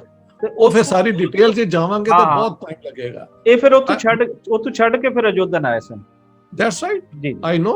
ਔਰ ਇੱਥੇ ਲੋਕਾਂ ਨੂੰ ਕਨਵਰਟ ਵੀ ਕੀਤਾ ਉਹਨਾਂ ਨੇ ਪਿਆਰ ਮੁਹੱਬਤ ਦੇ ਨਾਲ ਹੀ। ਠੀਕ ਹੈ, ਇਹਦੇ ਇਲਾਵਾ ਇੱਥੇ ਭਗਤੀ ਮੂਵਮੈਂਟ ਜਿਹੜੀ ਹੈ ਉਹ ਬੜੀ ਮਜ਼ਬੂਤ ਹੋਈ, ਔਰ ਆਪਣਾ ਬਨਾਰਸ ਤੋਂ ਅਸਰ ਇਹਦਾ ਲੈਂਦੇ ਹਾਂ ਅਸੀਂ, ਜਿਹਦੇ ਵਿੱਚ ਭਗਤ ਕਬੀਰ, ਉਹ ਬਹੁਤ ਵੱਡਾ ਨਾਂ ਨੇ। ਉਹਨਾਂ ਦੇ ਦੋਹੇ ਤੁਸੀਂ ਦੇਖੋ, ਅੱਜ ਦੀ ਸੁਸਾਇਟੀ ਤੇ ਕ੍ਰਿਟਿਸਿਜ਼ਮ ਉਹਨਾਂ ਦੇ ਦੋਹੇ ਬਿਲਕੁਲ ਫਿੱਟ ਹੁੰਦੇ ਨੇ, ਕਿਉਂਕਿ ਜ਼ੁਲਮ ਨਾ ਇਨਸਾਫੀ ਉਸ ਤਰ੍ਹਾਂ ਚੱਲ ਰਹੀ ਹੈ। ਹਾਂਜੀ, ਪੂਰੀ ਟ੍ਰੈਡੀਸ਼ਨ ਔਰ ਰਵਾਇਤ ਉਹ ਭਗਤੀ ਮੂਵਮੈਂਟ ਭਗਤ ਕਬੀਰ ਤੋਂ ਹੀ ਚੱਲਦੀ। That's right. ਉਹਦੇ ਬਾਅਦ ਇਹਦੇ ਵਿੱਚੋਂ ਗੁਰੂ ਨਾਨਕ ਨੇ ਇੱਕ ਬੜੀ ਰੋਸ਼ਨ ਖਿਆਲ ਸੋਚ ਦਿੱਤੀ, ਨਾ ਕੋਈ ਹਿੰਦੂ ਨਾ ਕੋਈ ਮੁਸਲਮਾਨ। ਉਹਨੇ ਕਿਹਾ ਦੋਨੋਂ ਕਰਪਟ ਹੋ ਚੁੱਕੇ ਹੋਏ ਨੇ, ਇਨਸਾਨੀਅਤ ਕਿੱਥੇ ਵੇ? ਔਰ ਉਹਨਾਂ ਨੇ ਕਿਹਾ ਨਾਨਕ ਦੁਖੀਆ ਸਭ ਸੰਸਾਰ। ਔਰ ਇਹ ਆਈਡੀਆ ਬੁੱਧਾ ਦਾ ਹੈਗਾ। ਬੁੱਧਾ ਨੇ ਕਿਹਾ ਕਿ ਸਾਰੀ ਇਨਸਾਨੀਅਤ ਦੀ ਜਿਹੜੀ ਚੀਜ਼ ਕਾਮਨ ਹੈ ਉਹ ਤੇ ਦੁੱਖ ਹੈ, ਲਿਹਾਜ਼ਾ ਤੁਸੀਂ ਜਾ ਕੇ ਲੋਕਾਂ ਦਾ ਦੁੱਖ ਘਟਾਓ, ਤੇ ਇਹ ਇਨਸਾਨੀਅਤ ਹੈ ਜੀ। ਪੰਜਾਬ ਲਿਹਾਜ਼ਾ ਉੱਥੇ ਬੁੱਧਿਜ਼ਮ ਵੀ ਰਿਹਾ, ਇੱਥੇ ਸੂਫੀਜ਼ਮ ਵੀ ਰਿਹਾ, ਇੱਥੇ ਗੋਰਖਨਾਥੀ ਯੋਗੀ ਵੀ ਹੋਏ। ਮਸਲਨ ਹੀਰ ਵਾਰਿਸ ਸ਼ਾਹ ਦੀ ਜਿਹੜੀ ਹੀਰ ਹੈ, ਉਹਦੇ ਵਿੱਚ ਰਾਂਝਾ ਇੱਕ ਜਗ੍ਹਾ ਤੰਗ ਆ ਕੇ ਤੇ ਉਹ ਜੋਗੀ ਬਣ ਜਾਂਦਾ ਹੈ। ਟੇਲਾ ਜੋਗੀਆਂ ਬਿਲਕੁਲ ਬਿਲਕੁਲ। ਤੇ ਇਹ ਕਿਸ ਤਰ੍ਹਾਂ ਮੁਮਕਿਨ ਹੈ ਕਿ ਇੱਕ ਮੁਸਲਮਾਨ ਜਾ ਕੇ ਜੋਗੀਆਂ ਚ ਮਿਲ ਜਾਏ? ਕਿਉਂਕਿ ਉਹ ਕਲਚਰ ਹਲੇ ਇਸ ਤਰ੍ਹਾਂ ਜਿਹੜਾ ਡਿਫਾਈਨ ਨਹੀਂ ਸੀ ਜਿਹੜਾ ਅਸੀਂ ਅੱਜ ਕਰਨੇ ਆ। We try modern ways of understanding ਦਾ ਪਾਸਟ ਨੂੰ ਪਾਸਟ ਦੇ ਤਰੀਕੇ ਨਾਲ ਸੋਚ ਕੇ ਉਹਦੇ ਚ ਅੱਛਾਈ ਔਰ ਬੁਰਾਈ ਲੱਭਣੀ ਚਾਹੀਦੀ ਹੈ। ਲਿਹਾਜ਼ਾ ਪੰਜਾਬ ਦੀ ਇਹ ਕਰੈਕਟਰਿਸਟਿਕ, ਫਿਰ ਮਹਾਰਾਜਾ ਰਣਜੀਤ ਸਿੰਘ ਦਾ ਸਭ ਨੂੰ ਲੈ ਕੇ ਟੁਰਨਾ, ਔਰ ਫਿਰ ਅੰਗਰੇਜ਼ ਦਾ ਇੱਕ ਦੇਖੋ ਨਾ। ਉਸ ਤੋਂ ਪਹਿਲੇ ਤੁਸੀਂ ਜ਼ਰਾ ਸੋਚੋ, ਹਰ ਸਰਦੀਆਂ ਨੂੰ ਹਮਲਾ ਉੱਥੋਂ ਅਫਗਾਨ ਕਰ ਦਿੰਦੇ ਸਨ, ਉਹ ਤੇ ਜਦੋਂ ਆਉਂਦੇ ਸਨ ਲੁੱਟ ਕੇ ਲੈ ਜਾਂਦੇ ਸਨ। ਨਾ ਮੁਸਲਮਾਨ ਦਾ ਖਿਆਲ ਹੁੰਦਾ ਸੀ, ਨਾ ਹਿੰਦੂ ਤੇ ਨਾ ਸਿੱਖ ਦਾ। ਇਹ ਤੇ ਬਾਅਦ ਵਿੱਚ ਅਸੀਂ ਮਿਜ਼ਾਈਲਾਂ ਬਣਾ ਲਈਆਂ ਨੇ ਨਾ, ਪਤਾ ਨਹੀਂ ਕੀ ਨਾ, ਗੌਰੀ ਔਰ ਇਹ ਔਰ ਉਹ, ਬਟ ਐਕਚੁਅਲੀ ਉਹਨਾਂ ਨੇ ਆ ਕੇ ਲੁੱਟ ਮਾਰ ਹੀ ਕੀਤੀ ਇੱਥੇ। ਜਦੋਂ ਫਸਲ ਤਿਆਰ ਹੋ ਜਾਂਦੀ ਸੀ, ਦਾਣੇ ਲੋਕਾਂ ਦੇ ਘਰ ਆ ਜਾਂਦੇ ਸੀ, ਉਦੋਂ ਆ ਜਾਂਦੇ ਸੀ। ਔਰ ਸੁਨੇ ਅਬਦਾਲੀ ਦੇ ਬਾਅਦ ਤੇ ਕਿਸੇ ਨੇ ਕਿਹਾ ਵੀ ਸੀ, ਬੁੱਲੇ ਸ਼ਾਹ ਦਾ ਕਹਿੰਦੇ ਨੇ, ਲੇਕਿਨ ਇਹ ਆਮ ਜੀ ਕਹਾਵਤ ਹੈ ਕਿ ਖਾਦਾ ਪੀਤਾ ਪਤਾ ਨਹੀਂ ਆਈ ਦਾ ਨਹੀਂ। ਮੈਂ ਉਹ ਇਹ ਤਾਂ ਲੋਕ ਰਵਾਇਤ ਹੈ ਸਰ, ਇਹ ਬੁੱਲੇ ਸ਼ਾਹ ਦਾ ਇਹ ਲੋਕ ਰਵਾਇਤ ਹੈ। ਖਾਦਾ ਪੀਤਾ ਲਾਹੇ ਦਾ, ਬਾਕੀ ਅਹਿਮਦ ਸ਼ਾਹ ਦਾ, ਕਿ ਤੁਸੀਂ ਜੋ ਅਹਿਮਦ ਸ਼ਾਹ ਜੋ ਬਾਕੀ ਲੈ ਜਾਂਦਾ ਹੈ, ਬਾਕੀ ਜੋ ਤੁਸੀਂ ਜੋ ਖਾ ਪੀ ਲਿਆ ਉਹੀ ਤੁਹਾਡਾ, ਬਾਕੀ ਅਹਿਮਦ ਸ਼ਾਹ ਦਾ ਜੀ। ਐਗਜ਼ੈਕਟਲੀ। ਤੇ ਲਿਹਾਜ਼ਾ ਤੁਸੀਂ ਇਸ ਬੈਕਗ੍ਰਾਉਂਡ ਵਿੱਚ ਜਿਹੜਾ ਦੇਖੋ ਨਾ, ਬੁੱਲੇ ਜੀ ਸੌਰੀ, ਇਹਦੇ ਜਿਹੜਾ ਤੁਸੀਂ ਬੁੱਲੇ ਸ਼ਾਹ ਦਾ ਨਾਮ ਲੈ ਰਹੇ ਸੀ ਨਾ, ਬੁੱਲੇ ਸ਼ਾਹ ਨੇ ਤੇ ਇਹ ਕਿਹਾ ਸੀ ਕਿ ਦਰ ਖੁੱਲਾ ਅਸ਼ਰ ਅਜ਼ਾਬ ਦਾ, ਬੁਰਾ ਹਾਲ ਹੋਇਆ ਪੰਜਾਬ ਦਾ। ਇਹ ਬੁੱਲੇ ਸ਼ਾਹ ਚਲੋ ਇਹ ਬੁੱਲੇ ਸ਼ਾਹ ਨੇ ਕਹਿਤਾ। ਜੀ। ਔਰ ਇਹ ਸਾਰੀ ਰੋਸ਼ਨ ਖਿਆਲੀ ਹੈ ਨਾ, ਪੰਜਾਬੀ ਹੁੰਦੇ ਹੋਏ ਜੋ ਜ਼ੁਲਮ ਹੋ ਰਿਹਾ ਸੀ ਉਹਦੇ ਖਿਲਾਫ ਆਵਾਜ਼ ਉਠਾਣਾ ਹੀ ਮੈਂ ਪੰਜਾਬੀਅਤ ਸਮਝਣਾ। ਕਿਸੇ ਇਨਵੇਡਰ ਨੂੰ ਸੈਲੀਬ੍ਰੇਟ ਕਰਨਾ ਇਜ਼ ਨਾਟ ਪੰਜਾਬੀਅਤ। ਕੀ ਬਕਵਾਸ ਹੈ ਯਾਰ। ਬਿਲਕੁਲ ਸਹੀ, ਬਿਲਕੁਲ। ਤੁਸੀਂ ਇਸ ਧਰਤੀ ਦੇ ਨਾਲ ਆਪਣਾ ਰਿਸ਼ਤਾ ਜੇ ਕੱਢਦੇ ਹੋ ਤੇ ਉੱਥੇ ਹੀਰੋ ਲੱਭੋ ਨਾ ਆਪਣੇ। ਸੋ ਦਿਸ ਇਜ਼ ਦ ਬੈਕਗ੍ਰਾਉਂਡ ਜਿਹਦੇ ਚ I want to place Punjab Unionist Party. ਕਿਉਂਕਿ ਗੱਲ ਹੋਈ ਸੀ ਕਿ ਉਹ ਤੇ ਲਾਇਲਿਸਟ ਸਨ, ਉਹ ਤੇ ਲੈਂਡਲॉर्ड ਪਾਰਟੀ ਸੀ। ਬਟ ਮੇਰੀ ਆਰਗੂਮੈਂਟ ਹੈ ਕਿ ਪੰਜਾਬ ਯੂਨੀਅਨਿਸਟ ਪਾਰਟੀ ਉਸ ਦੌਰ ਦੀ ਜਿਹੜੀ ਸੀ ਨਾ ਬੈਸਟ ਸਾਡੀ ਕੰਪੋਜ਼ਿਟ ਕਲਚਰ ਦੀ ਟ੍ਰੈਡੀਸ਼ਨ ਨੂੰ ਲੈ ਕੇ ਟੁਰੇ ਸਨ। ਔਰ ਉਹ ਸੂਫੀਆਂ ਦੀ, ਭਗਤੀਆਂ ਦੀ, ਗੁਰੂਆਂ ਦੀ ਆਪਣਾ ਸੋਚ ਨਾਲ ਸੀ। ਫਿਰ ਅੰਗਰੇਜ਼ ਨੇ ਕਿਉਂ ਇੱਥੇ ਆ ਕੇ ਖੁਦ ਕ੍ਰਿਸਚੀਅਨਿਟੀ ਨੂੰ ਇੰਪੋਜ਼ ਨਹੀਂ ਕੀਤਾ। ਠੀਕ ਹੈ, ਉਹਨਾਂ ਨੇ ਮਿਸ਼ਨ ਆਨ ਦਿੱਤੇ, ਲੋਕ ਕਨਵਰਟ ਹੋਏ। ਔਰ ਜਿਹੜੇ ਵਿਚਾਰੇ ਕਨਵਰਟ ਹੋਏ ਉਹ ਉਹੀ ਸਨ ਜਿਨ੍ਹਾਂ ਨੂੰ ਮੁਆਸ਼ਰੇ ਨੇ ਬਹੁਤ ਬੁਰਾ ਟ੍ਰੀਟ ਕੀਤਾ ਹੋਇਆ ਸੀ। ਤੇ ਕ੍ਰਿਸਚੀਅਨਿਟੀ ਦਾ ਵੀ ਇੱਥੇ ਰੋਲ ਐਜੂਕੇਸ਼ਨ ਵਿੱਚ ਇਹ ਉਹ ਬੜਾ ਪ੍ਰੋਗਰੈਸਿਵ ਹੈਗਾ। ਮੈਂ ਅਗਲਾ ਪ੍ਰੋਗਰਾਮ ਉਸ ਤੇ ਵੀ ਬਣਾਉਣਾ ਚਾਹਨਾ। ਆਈ ਮੀਨ ਮੇਰਾ ਜਿਹੜਾ ਆਮ ਚੱਲ ਰਿਹਾ ਨਾ ਪੰਜਾਬ ਲਾਹੌਰ, ਉਸ ਦੇ ਉੱਤੇ। But what I am trying to say ਕਿ ਪੰਜਾਬ ਦੀ ਹਿਸਟਰੀ ਨੂੰ ਇੰਜ ਦੇਖੋ ਤੁਸੀਂ। ਇਹਦੇ ਜਿਹੜੇ ਜ਼ਾਲਮ ਹੋਏ ਉਹਨਾਂ ਨੇ ਜ਼ੁਲਮ ਕੀਤਾ, ਉਹਨਾਂ ਨੇ ਜ਼ਬਰ ਕੀਤਾ, ਲੇਕਿਨ ਜਿਹੜੇ ਅੱਛੇ ਲੋਕ ਸਨ ਉਹ ਮਿਲ ਕੇ ਤੁਰਨ ਦਾ ਸੋਚ ਲੈ ਕੇ। ਲਿਹਾਜ਼ਾ Punjab Unionist Party how does it come into being, ਇੱਥੋਂ ਸ਼ੁਰੂ ਕਰਨੇ ਆ। ਜਿਸ ਤਰ੍ਹਾਂ ਮੈਂ ਤੁਹਾਨੂੰ ਕਿਹਾ, ਜੌਨ ਲਾਰੈਂਸ ਦੇ ਬਾਅਦ ਸੋਚ ਐ ਸੀ ਦ ਯੋਮੈਨ ਫਾਰਮਰ, ਯਾਨੀ ਜਿਹੜਾ ਹੈ ਨਾ ਤੁਹਾਡਾ ਕਲਟੀਵੇਟਰ, ਉਹਨੂੰ ਤੁਸੀਂ ਪ੍ਰਮੋਟ ਕਰਨਾ ਹੈ। ਤੇ ਉਹਨਾਂ ਨੇ 1901 ਦੇ ਵਿੱਚ ਲੈਂਡ ਏਲੀਏਨੇਸ਼ਨ ਐਕਟ ਲੈ ਕੇ ਆਏ ਹੋ, ਜਿਹਦੇ ਮੁਤਾਬਿਕ ਉਹਨਾਂ ਨੇ ਪਾਬੰਦੀ ਲਾਤੀ ਕਿ ਜਿਹੜੀ ਨਾਨ ਐਗਰੀਕਲਚਰਲ ਕਾਸਟ ਨੇ ਨਾ ਉਹ ਜ਼ਮੀਨ ਨਹੀਂ ਖਰੀਦ ਸਕਦੀਆਂ। ਕਿਉਂਕਿ ਉਸ ਤੋਂ ਪਹਿਲੇ ਕੀ ਸੀ ਕਿ ਕਿਉਂਕਿ ਬੈਂਕ ਨਹੀਂ ਸਨ ਹੁੰਦੇ, ਮਗਰ ਅੰਗਰੇਜ਼ਾਂ ਦੇ ਦੌਰ ਦੇ ਵਿੱਚ ਕੈਪੀਟਲਿਸਟ ਇਕਨੋਮੀ ਆ ਚੁੱਕੀ ਸੀ, ਲਾਰਜ ਸਕੇਲ ਮਾਰਕੀਟ ਪ੍ਰੋਡਕਸ਼ਨ ਹੋ ਰਹੀ ਸੀ ਕਾਟਨ ਦੀ ਔਰ ਵੀਟ ਦੀ ਔਰ ਇਹ ਔਰ ਉਹ। ਤੇ ਕਿਸਾਨ ਨੂੰ ਇੱਕ ਤੇ ਹੁੰਦਾ ਸੀ ਨਾ, ਤੁਸੀਂ ਉਗਾਇਆ, ਇਸਤੇਮਾਲ ਕੀਤਾ, ਥੋੜਾ ਮੰਡੀ 'ਚ ਐਕਸਚੇਂਜ ਕੀਤਾ, ਦੈਟਸ ਆਲ। ਇਹ ਹੁਣ ਲਾਰਜ ਸਕੇਲ ਪ੍ਰੋਡਕਸ਼ਨ ਹੋ ਰਹੀ ਸੀ। ਉਹਦੇ ਲਈ ਤੁਹਾਨੂੰ ਹਮੇਸ਼ਾ ਸਰਮਾਏ ਦੀ ਜ਼ਰੂਰਤ ਹੁੰਦੀ ਸੀ। ਤੇ ਕਿਉਂਕਿ ਉਦੋਂ ਬੈਂਕ ਨਹੀਂ ਸਨ ਹੁੰਦੇ ਤੇ ਮਨੀ ਲੈਂਡਰ ਕੋਲ ਜੋ ਜਾਂਦੇ ਸਨ ਪੈਸਾ ਲੈਣ ਲਈ, ਠੀਕ ਹੈ। ਔਰ ਕਿਉਂਕਿ ਲੈਂਡਲॉर्ड ਤੋਂ ਲੈ ਕੇ ਆਮ ਵਿਚਾਰਾ ਗਰੀਬ ਕਿਸਾਨ ਸਾਰੇ ਮਨੀ ਲੈਂਡਰ ਦੇ ਅੱਗੇ ਫਸੇ ਹੋਏ ਸਨ। ਤੇ ਲੈਂਡ ਏਲੀਏਨੇਸ਼ਨ ਐਕਟ ਨੇ ਉਸ ਨੂੰ ਰੋਕਣ ਦੀ ਕੋਸ਼ਿਸ਼ ਕੀਤੀ। So what I'm trying to say, the British were in favor of the agricultural people of Punjab. ਲੇਕਿਨ ਸਾਥ-ਸਾਥ ਉਹਨਾਂ ਨੇ ਬਿਜ਼ਨਸ ਔਰ ਇੰਡਸਟਰੀ ਨੂੰ ਵੀ ਚਾਂਸ ਦਿੱਤਾ, ਜਿਹਦੇ ਵਿੱਚ ਹਿੰਦੂ ਖੱਤਰੀ, ਹਿੰਦੂ ਅੜੋੜਾ ਔਰ ਇਹ ਜਿਹੜੇ ਨੇ ਆਪਣਾ ਹਿੰਦੂ ਬਨੀਆਂ ਵੀ, ਮਤਲਬ ਸਰਗੰਗਾ ਰਾਮ ਵਾਜ਼ ਅ ਹਿੰਦੂ ਬਨੀਆ ਐਕਚੁਅਲੀ, ਲੇਕਿਨ ਲਾਜਪਤ ਰਾਏ ਤੇ ਉਹ ਕੋਈ ਏਡੇ ਵੱਡੇ ਬਿਜ਼ਨਸਮੈਨ ਤੇ ਨਹੀਂ ਸਨ। ਮੈਂ ਗੱਲ ਕਰ ਰਿਹਾ ਜਿਨ੍ਹਾਂ ਨੇ ਬਹੁਤ ਬਿਜ਼ਨਸ ਔਰ ਇੰਡਸਟਰੀ ਲਾਈ ਔਰ ਲੋਕਾਂ ਦੀ ਬਹੁਤ ਖਿਦਮਤ ਕੀਤੀ। ਲਾਲਾ ਮੇਲਾ ਰਾਮ, ਉਹਨਾਂ ਦੇ ਬੇਟੇ ਲਾਲਾ ਆਪਣਾ ਰਾਏ ਬਹਾਦਰ ਰਾਮ ਸਰਨ ਦਾਸ, ਉਹਨਾਂ ਦੀ ਖਿਦਮਤ ਤੇ ਤੁਸੀਂ ਦੇਖੋ। ਲਾਲਾ ਹਰਕਿਸ਼ਨ ਲਾਲ, 1912 ਜਦੋਂ ਇਲੈਕਟ੍ਰਿਸਿਟੀ ਆਈ ਤੇ ਸਭ ਤੋਂ ਪਹਿਲੇ ਉਹਨਾਂ ਨੇ ਇਲੈਕਟ੍ਰਿਸਿਟੀ ਦਾਤਾ ਸਾਹਿਬ ਪਹੁੰਚਾਈ। ਇਸ ਕਿਸਮ ਦੀਆਂ ਟ੍ਰੈਡੀਸ਼ਨਸ ਪੰਜਾਬ ਵਿੱਚ ਬਹੁਤ ਮਜ਼ਬੂਤ ਹੈਗੀਆਂ ਸਨ। ਲਿਹਾਜ਼ਾ ਪੰਜਾਬ ਯੂਨੀਅਨਿਸਟ ਪਾਰਟੀ ਰੈਪਰੈਜ਼ੈਂਟਡ ਵਾਟ ਆਈ ਕਾਲ ਪੰਜਾਬ ਦਾ ਵਿਜ਼ਡਮ। ਇੱਕ ਲੋਕਾਂ ਦੀ ਸੋਚ ਵਿੱਚ ਇੱਕ ਉਚਾਈ ਵੀ ਤੇ ਹੁੰਦੀ ਹੈ ਨਾ, ਕਿ ਵੀ ਠੀਕ ਹੈ ਇਹ ਹੱਦਾਂ ਅੱਲਾ ਨੇ, ਪਰਮਾਤਮਾ ਨੇ, ਯਾਨੀ ਰੱਬ ਨੇ ਬਣਾਤੀਆਂ ਨੇ, ਕੋਈ ਹਿੰਦੂ ਹੈ, ਕੋਈ ਮੁਸਲਮਾਨ ਹੈ, ਇਹ ਹੈ ਉਹ ਹੈ, ਲੇਕਿਨ ਸਾਡੇ ਵਿੱਚ ਤੇ ਇਨਸਾਨ ਹੀ ਹੈ ਨਾ। ਤੇ ਪੰਜਾਬ ਯੂਨੀਅਨਿਸਟ ਪਾਰਟੀ ਜਿਹੜੀ ਹੈ ਇਸ ਕਿਸਮ ਦੀ ਸੋਚ ਵਿੱਚ ਅਸੀਂ ਦੇਖਦੇ ਹਾਂ 1919 ਦੇ ਵਿੱਚ ਉਹਨਾਂ ਨੇ ਡਾਇਆਰਕੀ ਇੰਟਰੋਡਿਊਸ ਕੀਤੀ। ਡਾਇਆਰਕੀ ਮੀਨਸ ਕਿ ਕੁਝ ਮਿਨਿਸਟਰ ਇਲੈਕਟਿਡ ਹੁੰਦੇ ਸਨ ਤੇ ਕੁਝ ਨਾਨ ਇਲੈਕਟਿਡ ਹੁੰਦੇ ਸਨ। ਜ਼ਿਆਦਾ ਨਾਨ ਇਲੈਕਟਿਡ ਮਿਨਿਸਟਰੀਆਂ ਅੰਗਰੇਜ਼ਾਂ ਕੋਲ ਸਨ ਔਰ ਗੈਰ ਇੰਪੋਰਟੈਂਟ ਜਿਹੜੀਆਂ ਨੇ ਮਿਨਿਸਟਰੀਜ਼ ਉਹ ਇਲੈਕਟਿਡ ਲੋਕਾਂ ਕੋਲ ਸਨ। ਵੋਟਿੰਗ ਰਾਈਟ ਉਦੋਂ ਪਤਾ ਨਹੀਂ 2 ਜਾਂ 3% ਲੋਕਾਂ ਕੋਲ ਸਨ ਜਿਨ੍ਹਾਂ ਕੋਲ ਪ੍ਰੋਪਰਟੀ ਹੋਏ ਔਰ ਐਜੂਕੇਸ਼ਨ ਹੋਏ। ਲੇਕਿਨ ਇਨ ਹਾਲਾਤ ਦੇ ਵਿੱਚ ਹਲੇ ਇਲੈਕਟਿਡ ਗਵਰਨਮੈਂਟ ਫੁੱਲ ਨਹੀਂ ਸੀ ਆਈ, ਮਗਰ ਮੀਆਂ ਸਰ ਫਜ਼ਲੇ ਹੁਸੈਨ ਇੱਕ ਬਹੁਤ ਵੱਡਾ ਨਾਂ ਹੈ ਜਿਹਦਾ ਪਾਕਿਸਤਾਨ ਦੀ ਡਿਸਕਸ਼ਨ ਵਿੱਚ ਬਿਲਕੁਲ ਗਾਇਬ ਹੋ ਗਏ ਨੇ। ਭੱਟੀ ਰਾਜਪੂਤ ਖਾਨਦਾਨ ਤੋਂ ਸਨ, ਬਟਾਲਾ ਸਿਆਲਕੋਟ ਦੇ ਇਲਾਕੇ ਤੋਂ, ਕੋਈ ਵੱਡੇ ਲੈਂਡਲॉर्ड ਨਹੀਂ ਸਨ।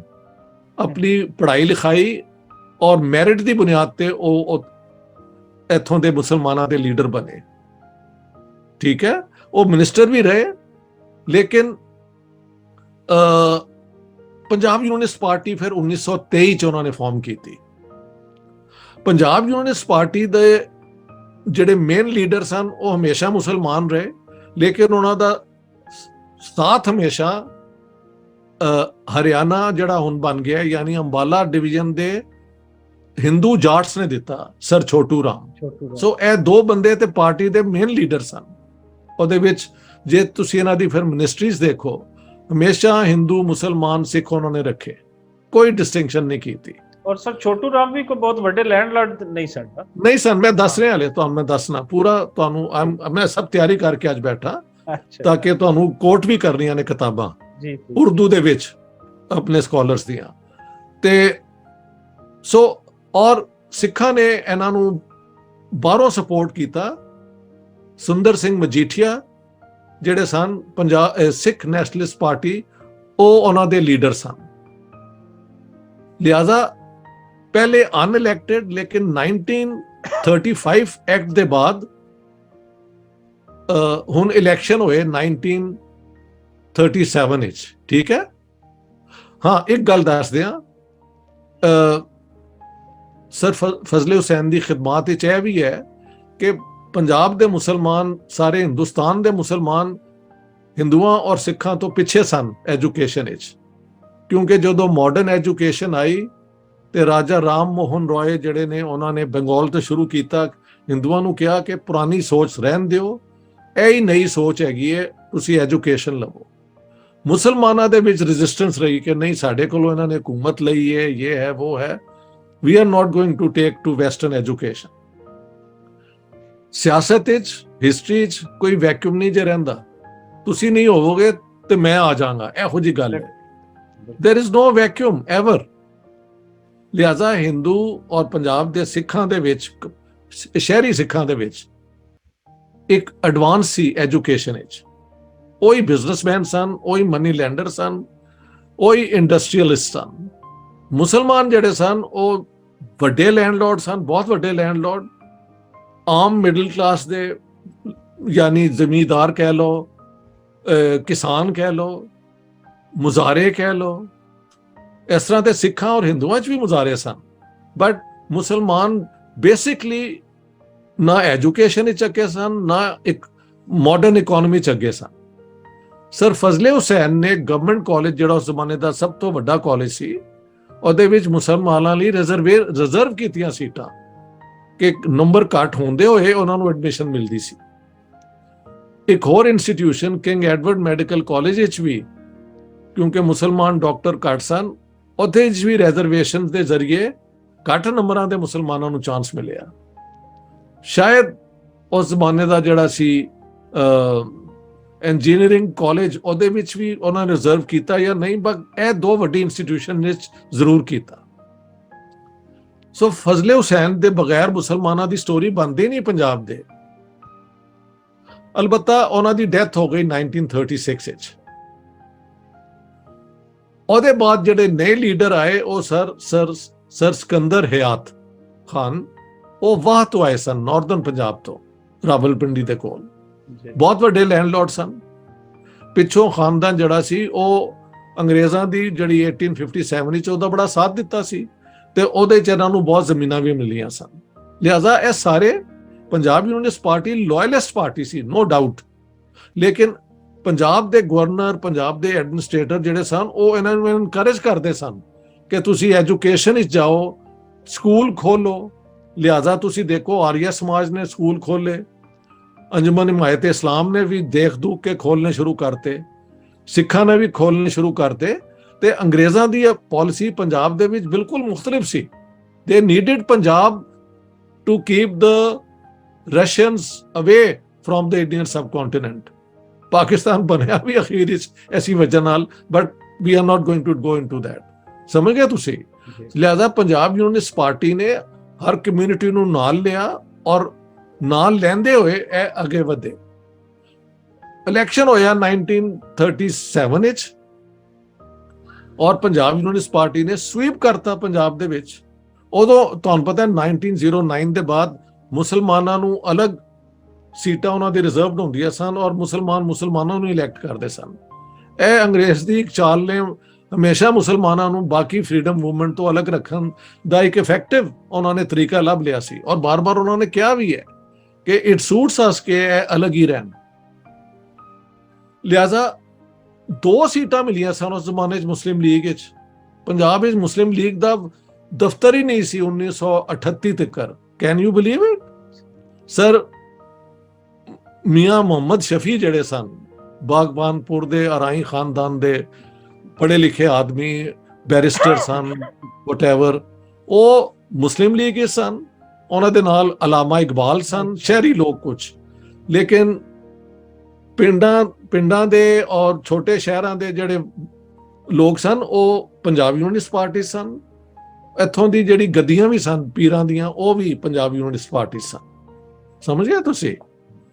ਹੁਣ 37 ਦੇ ਇਲੈਕਸ਼ਨ ਵਿੱਚ ਸਿਰਫ 2 ਸੀਟਾਂ ਮੁਸਲਿਮ ਲੀਗ ਨੂੰ ਮਿਲੀਆਂ ਸਨ ਔਰ ਉਹਦੇ ਵਿੱਚ ਇੱਕ ਹੋ ਗਈ ਜਦੋਂ ਰਾਜਾ ਗਜ਼ਨਫਰ ਅਲੀ ਖਾਨ, ਪਿੰਡ ਦਾਦਨ ਖਾਨ ਦੇ ਉਹ ਕਿਸੇ ਲੈਵਲ ਦੇ ਜ਼ਿਮੀਂਦਾਰ ਸਨ, ਉਹਨਾਂ ਨੇ ਕ੍ਰਾਸ ਕਰਕੇ ਤੇ ਪੰਜਾਬ ਯੂਨੀਅਨਿਸਟ ਪਾਰਟੀ ਜੁਆਇਨ ਕਰ ਲਈ। ਤੇ ਇਹ ਜਿਹੜਾ ਅੱਜ ਕੱਲ ਹੋ ਰਿਹਾ ਨਾ ਫਲੋਰ ਕ੍ਰਾਸ ਕਰਨਾ, ਇਹ ਸਾਡੇ ਡੀਐਨਏ 'ਚ ਬਹੁਤ ਪੁਰਾਣਾ ਹੈ ਕਿ ਜੈਸਾ ਦੇਖੋ ਮੌਕਾ ਉਹੋ ਜਿਹੇ ਹੋ ਜਾਓ। ਇਹ ਵੀ ਪੰਜਾਬੀਆਂ ਦੀ ਇੱਕ ਸਰਵਾਈਵਲ ਇਨਸਟਿੰਕਟ ਕਹਿ ਲਓ ਤੁਸੀਂ, ਕਿ ਖਲੋਣਾ ਨਹੀਂ ਜੇ ਦੇਖਿਆ ਕਿ ਮੌਕਾ ਕਿੱਧਰ ਮਿਲ ਰਿਹਾ। Not everybody, I am not saying that anyhow ਹਾਊ। ਪੰਜਾਬ ਯੂਨੀਅਨਿਸਟ ਪਾਰਟੀ ਦੀ ਹੁਣ ਦੇਖੋ 1937 ਚ ਇਲੈਕਸ਼ਨ ਜਿੱਤਣ ਦੇ ਬਾਅਦ ਸਰ ਛੋਟੂ ਰਾਮ ਨੇ ਇੱਕ ਬਿੱਲ ਇੰਟਰੋਡਿਊਸ ਕੀਤਾ। ਹੋਇਆ ਇਹ ਸੀ ਕਿ 1901 ਐਕਟ ਦੇ ਬਾਅਦ ਲੀਗਲੀ ਤੇ ਲੈਂਡ ਤੁਸੀਂ ਨਹੀਂ ਸੋ ਐਕਵਾਇਰ ਕਰ ਸਕਦੇ ਐਜ਼ ਅ ਨॉन एग्रीकल्चरल कास्ट, यानी खत्री और बनिया और ये वो। लेकिन उन्होंने मुस्लिम फ्रंटमैन रखे हुए सन जिन्हां दे जरिए वो फिर भी उधार दे के ते वो जमीन हाले भी कैप्चर कर रहे सन। ते सर छोटू राम जेड़े के आम किसान दे लीडर सन हरियाणा तो, उत्थे दे वड्डी लैंडलॉर्ड है नहीं सन सिवाय चंद लोकां दे, इंक्लूडिंग नवाबजादा लियाकत अली खान जिन्हां दा करनाल विच जमीन जमून है सी, ज्यादातर यूपी सी। मगर ਇਹ ਜਿਹੜਾ ਹੈ ਆਪਣਾ ਅੰਬਾਲਾ ਡਿਵੀਜ਼ਨ ਕੋਈ ਬਿਗ ਲੈਂਡਲॉर्ड ਨਹੀਂ ਸਨ। ਤੇ ਸਰ ਛੋਟੂ ਰਾਮ ਨੇ ਬਿੱਲ ਇੰਟਰੋਡਿਊਸ ਕੀਤਾ ਕਿ ਜਿਹੜੀ ਆਊਟਸਟੈਂਡਿੰਗ ਡੈਟਸ ਹੋਈਆਂ ਨੇ ਨਾ ਕਲੈਕਟ ਹੋਈਆਂ ਦੀਆਂ, ਉਹ ਰਿਮਿਟ ਕਰਤੀਆਂ ਜਾਣ। They should be abolished, not the principle. ਜਿਹੜੀ ਤੁਸੀਂ ਡੈਟ ਲਈ ਹੋਈ ਹੈ ਉਹ ਤੇ ਤੁਸੀਂ ਪੇ ਕਰਨੀ ਹੈ, ਲੇਕਿਨ ਇਹ ਜਿਹੜਾ ਹੁੰਦਾ ਉਹਨੂੰ ਕਹਿੰਦੇ ਨੇ ਇੱਕ ਤੇ ਹੁੰਦਾ ਨਾ ਇੰਟਰਸਟ ਜਿਹੜਾ ਹੈ ਕੰਪਾਊਂਡ ਇੰਟਰਸਟ, ਉਹ ਵੱਧਦਾ ਜਾਂਦਾ ਹੈ, ਉਹ ਸਾਰਾ ਕੈਂਸਲ ਹੋ ਜਾਣਾ ਸੀ। ਲੇਕਿਨ ਮਜ਼ੇ ਦੀ ਗੱਲ ਹੈ ਇਹਦੇ ਤੇ ਫਿਰ ਜਦੋਂ ਮੈਂ ਲਿਖ ਰਿਹਾ ਸਾਂ ਕਿਤਾਬ ਤੇ ਆਪਣੀ ਮੇਰੀ ਸਟੂਡੈਂਟ ਸੀ GCU ਦੀ ਜਿਹੜੀ ਇੰਟਰਨਸ਼ਿਪ ਕਰ ਰਹੀ ਸੀ ਪੰਜਾਬ ਯੂਨੀਵਰਸਿਟੀ 'ਚ, ਮੈਂ ਕਿਹਾ ਜਾ ਕੇ ਦੇਖਤੇ ਸਹੀ ਉਸ ਬਿੱਲ ਨੂੰ ਕੀ ਹੋਇਆ। ਉਹਨੇ ਫਿਰ ਉੱਥੇ ਜਾ ਕੇ ਇਨਕੁਆਇਰੀ ਕੀਤੀ, 2-3 ਬੰਦਿਆਂ ਨੂੰ ਹੀ ਪੁੱਛਿਆ, ਪਤਾ ਲੱਗਾ ਕਿ ਬਿੱਲ ਤੇ ਪਾਸ ਹੋ ਗਿਆ ਸੀ 38 ਵਿੱਚ, ਲੇਕਿਨ ਪੰਜਾਬ ਗਵਰਨਰ ਐਮਰਸਨ ਨੇ ਉਸ ਤੇ ਸਾਈਨ ਨਹੀਂ ਕੀਤਾ। So without the assent of the governor the bill could not become law. ਇਹ ਯਾਦ ਰੱਖਣ ਦੀ ਗੱਲ ਹੈ ਕਿਉਂਕਿ ਲੋਕਾਂ ਨੂੰ ਇਸ ਦਾ ਪਤਾ ਹੀ ਨਹੀਂ। ਕਈ ਲੋਕ ਮੈਨੂੰ ਪੁੱਛਦੇ ਨੇ ਖਾਸ ਤੌਰ ਤੇ ਹਰਿਆਣਾ ਤੋਂ ਕਿ ਸਰ ਉਸ ਬਿੱਲ ਕਾ ਕਿਆ ਬਣਾ। ਹੁਣ ਮੈਂ ਪੂਰੀ ਇਨਕੁਆਇਰੀ ਕਰ ਲਈ ਔਰ ਮੈਂ ਦੱਸ ਦੇਣਾ, ਬਿੱਲ ਉਹਨਾਂ ਨੇ ਪਾਸ ਕਰਵਾ ਲਿਆ ਸੀ। ਜੇ ਉਦੋਂ ਹੋ ਜਾਂਦਾ ਤੇ ਪੰਜਾਬ ਦੀ ਪੂਰੀ ਹਿਸਟਰੀ ਇੱਕ ਹੋਰ ਤਰੀਕੇ ਨਾਲ ਬਣਦੀ। ਲੇਕਿਨ ਅੰਗਰੇਜ਼ ਨੇ ਇੱਥੇ ਆਪਣੀ ਸਟ੍ਰੈਟਜੀ ਵੀ ਤੇ ਰੱਖਣੀ ਸੀ ਨਾ, how to keep people under control. ਤੇ Emerson didn't give the assent, ਲਿਹਾਜ਼ਾ ਇਟ ਡਿਡਨਟ ਬਿਕਮ ਲਾਅ। ਹੁਣ ਤੁਸੀਂ ਦੇਖੋ 1937 ਦੇ ਬਾਅਦ ਨਿਆ Punjab Unionist Party was the favourite party of the British, ਕਿਉਂਕਿ ਸੋਲਜਰ ਜਿਹੜੇ ਸਨ ਇੱਥੋਂ ਉਹ ਰਿਕਰੂਟ ਕਰਦੇ ਸਨ, ਸਿੱਖ, ਮੁਸਲਮਾਨ, ਹਿੰਦੂ ਜਾਟ ਹਰਿਆਣੇ ਤੋਂ, ਸਿੱਖ ਜਿਹੜੇ ਸਨ ਅੰਮ੍ਰਿਤਸਰ ਦੇ ਇਲਾਕੇ ਦੇ, ਔਰ ਮੁਸਲਮਾਨ ਜਿਹੜੇ ਨੇ ਨਾਰਦਰਨ ਪੰਜਾਬ ਦੇ, ਜਿਹੜੀ ਅੱਜ ਵੀ ਪਾਕਿਸਤਾਨ ਆਰਮੀ ਉੱਥੋਂ ਕਰਦੀ ਹੈ। ਇਹ ਉਹਨਾਂ ਨੇ ਇੱਕ ਮਾਰਸ਼ਲ ਰੇਸਿਸ ਦੀ ਥਿਊਰੀ ਬਣਾ ਕੇ ਜਿਹੜੇ ਸ਼ਹਿਰੀ ਕਿਸਮ ਦੇ ਲੋਕ ਸਨ ਉਹਨਾਂ ਨੂੰ ਡਿਸਕੁਆਲੀਫਾਈ ਕਰਤਾ ਸੀ ਕਿ ਇਹ ਤੇ ਇਸ ਕਾਬਿਲ ਹੀ ਨਹੀਂ ਹੈਗੇ। ਸ਼ਹਿਰੀ ਲੋਕ ਹਮੇਸ਼ਾ ਇੱਕ ਹੋਰ ਸੋਚ ਰੱਖਦੇ ਨੇ, ਪਿੰਡਾਂ ਦੀ ਸੋਚ ਇੱਕ ਹੋਰ ਕਿਸਮ ਦੀ ਹੁੰਦੀ ਹੈ। ਐਨੀਹਾਊ, so this was the situation. 1939 Second World War begins और ਕਾਂਗਰਸ ਇੱਕ ਹਮਾਕਤ ਕਰਦੀ ਹੈ, ਜਾਂ ਹਮਾਕਤ ਹੀ ਕਹਿਣਾ ਚਾਹੀਦਾ ਹੈ, ਉਹਨੂੰ ਕਹਿੰਦੇ ਨੇ ਅੱਜ ਹਾਈਂਡਸਾਈਟ ਆਫ ਹਿਸਟਰੀ ਤੋਂ, ਕਿ ਉਹ ਕਹਿੰਦੇ ਨੇ ਕਿ ਜੀ ਅਸੀਂ 37 ਦਾ ਇਲੈਕਸ਼ਨ ਜਿੱਤ ਗਏ ਸਾਂ, ਸਾਡੀ ਕਈ ਜਗ੍ਹਾ ਮਿਨਿਸਟਰੀਜ਼ ਨੇ, ਤੁਸੀਂ ਸੈਕੰਡ ਵਰਲਡ ਵਾਰ ਹੋਈ ਹੈ ਸ਼ੁਰੂ, ਇੰਡੀਆ ਨੂੰ ਕਮਿਟ ਕਰਤਾ ਜੰਗ ਵਿੱਚ without consulting the people of India, ਤੇ ਇਹ ਤੇ ਜ਼ਬਰ ਹੈਗਾ, ਇਹ ਕੋਈ ਜਮਹੂਰੀਅਤ ਤੇ ਨਹੀਂ ਹੈ। ਅਸੀਂ, ਤੁਸੀਂ ਕਹਿੰਦੇ ਹੋ ਅਸੀਂ ਫਾਸ਼ਿਜ਼ਮ ਨਾਲ ਲੜ ਰਹੇ ਹਾਂ ਜਮਹੂਰੀਅਤ ਲਈ, ਲੇਕਿਨ ਹਿੰਦੁਸਤਾਨ ਦੇ ਲੋਕਾਂ ਨੂੰ ਤੁਸੀਂ ਜਮਹੂਰੀਅਤ ਨਹੀਂ ਦਿੰਦੇ, ਲਿਹਾਜ਼ਾ we are not going to support the war effort.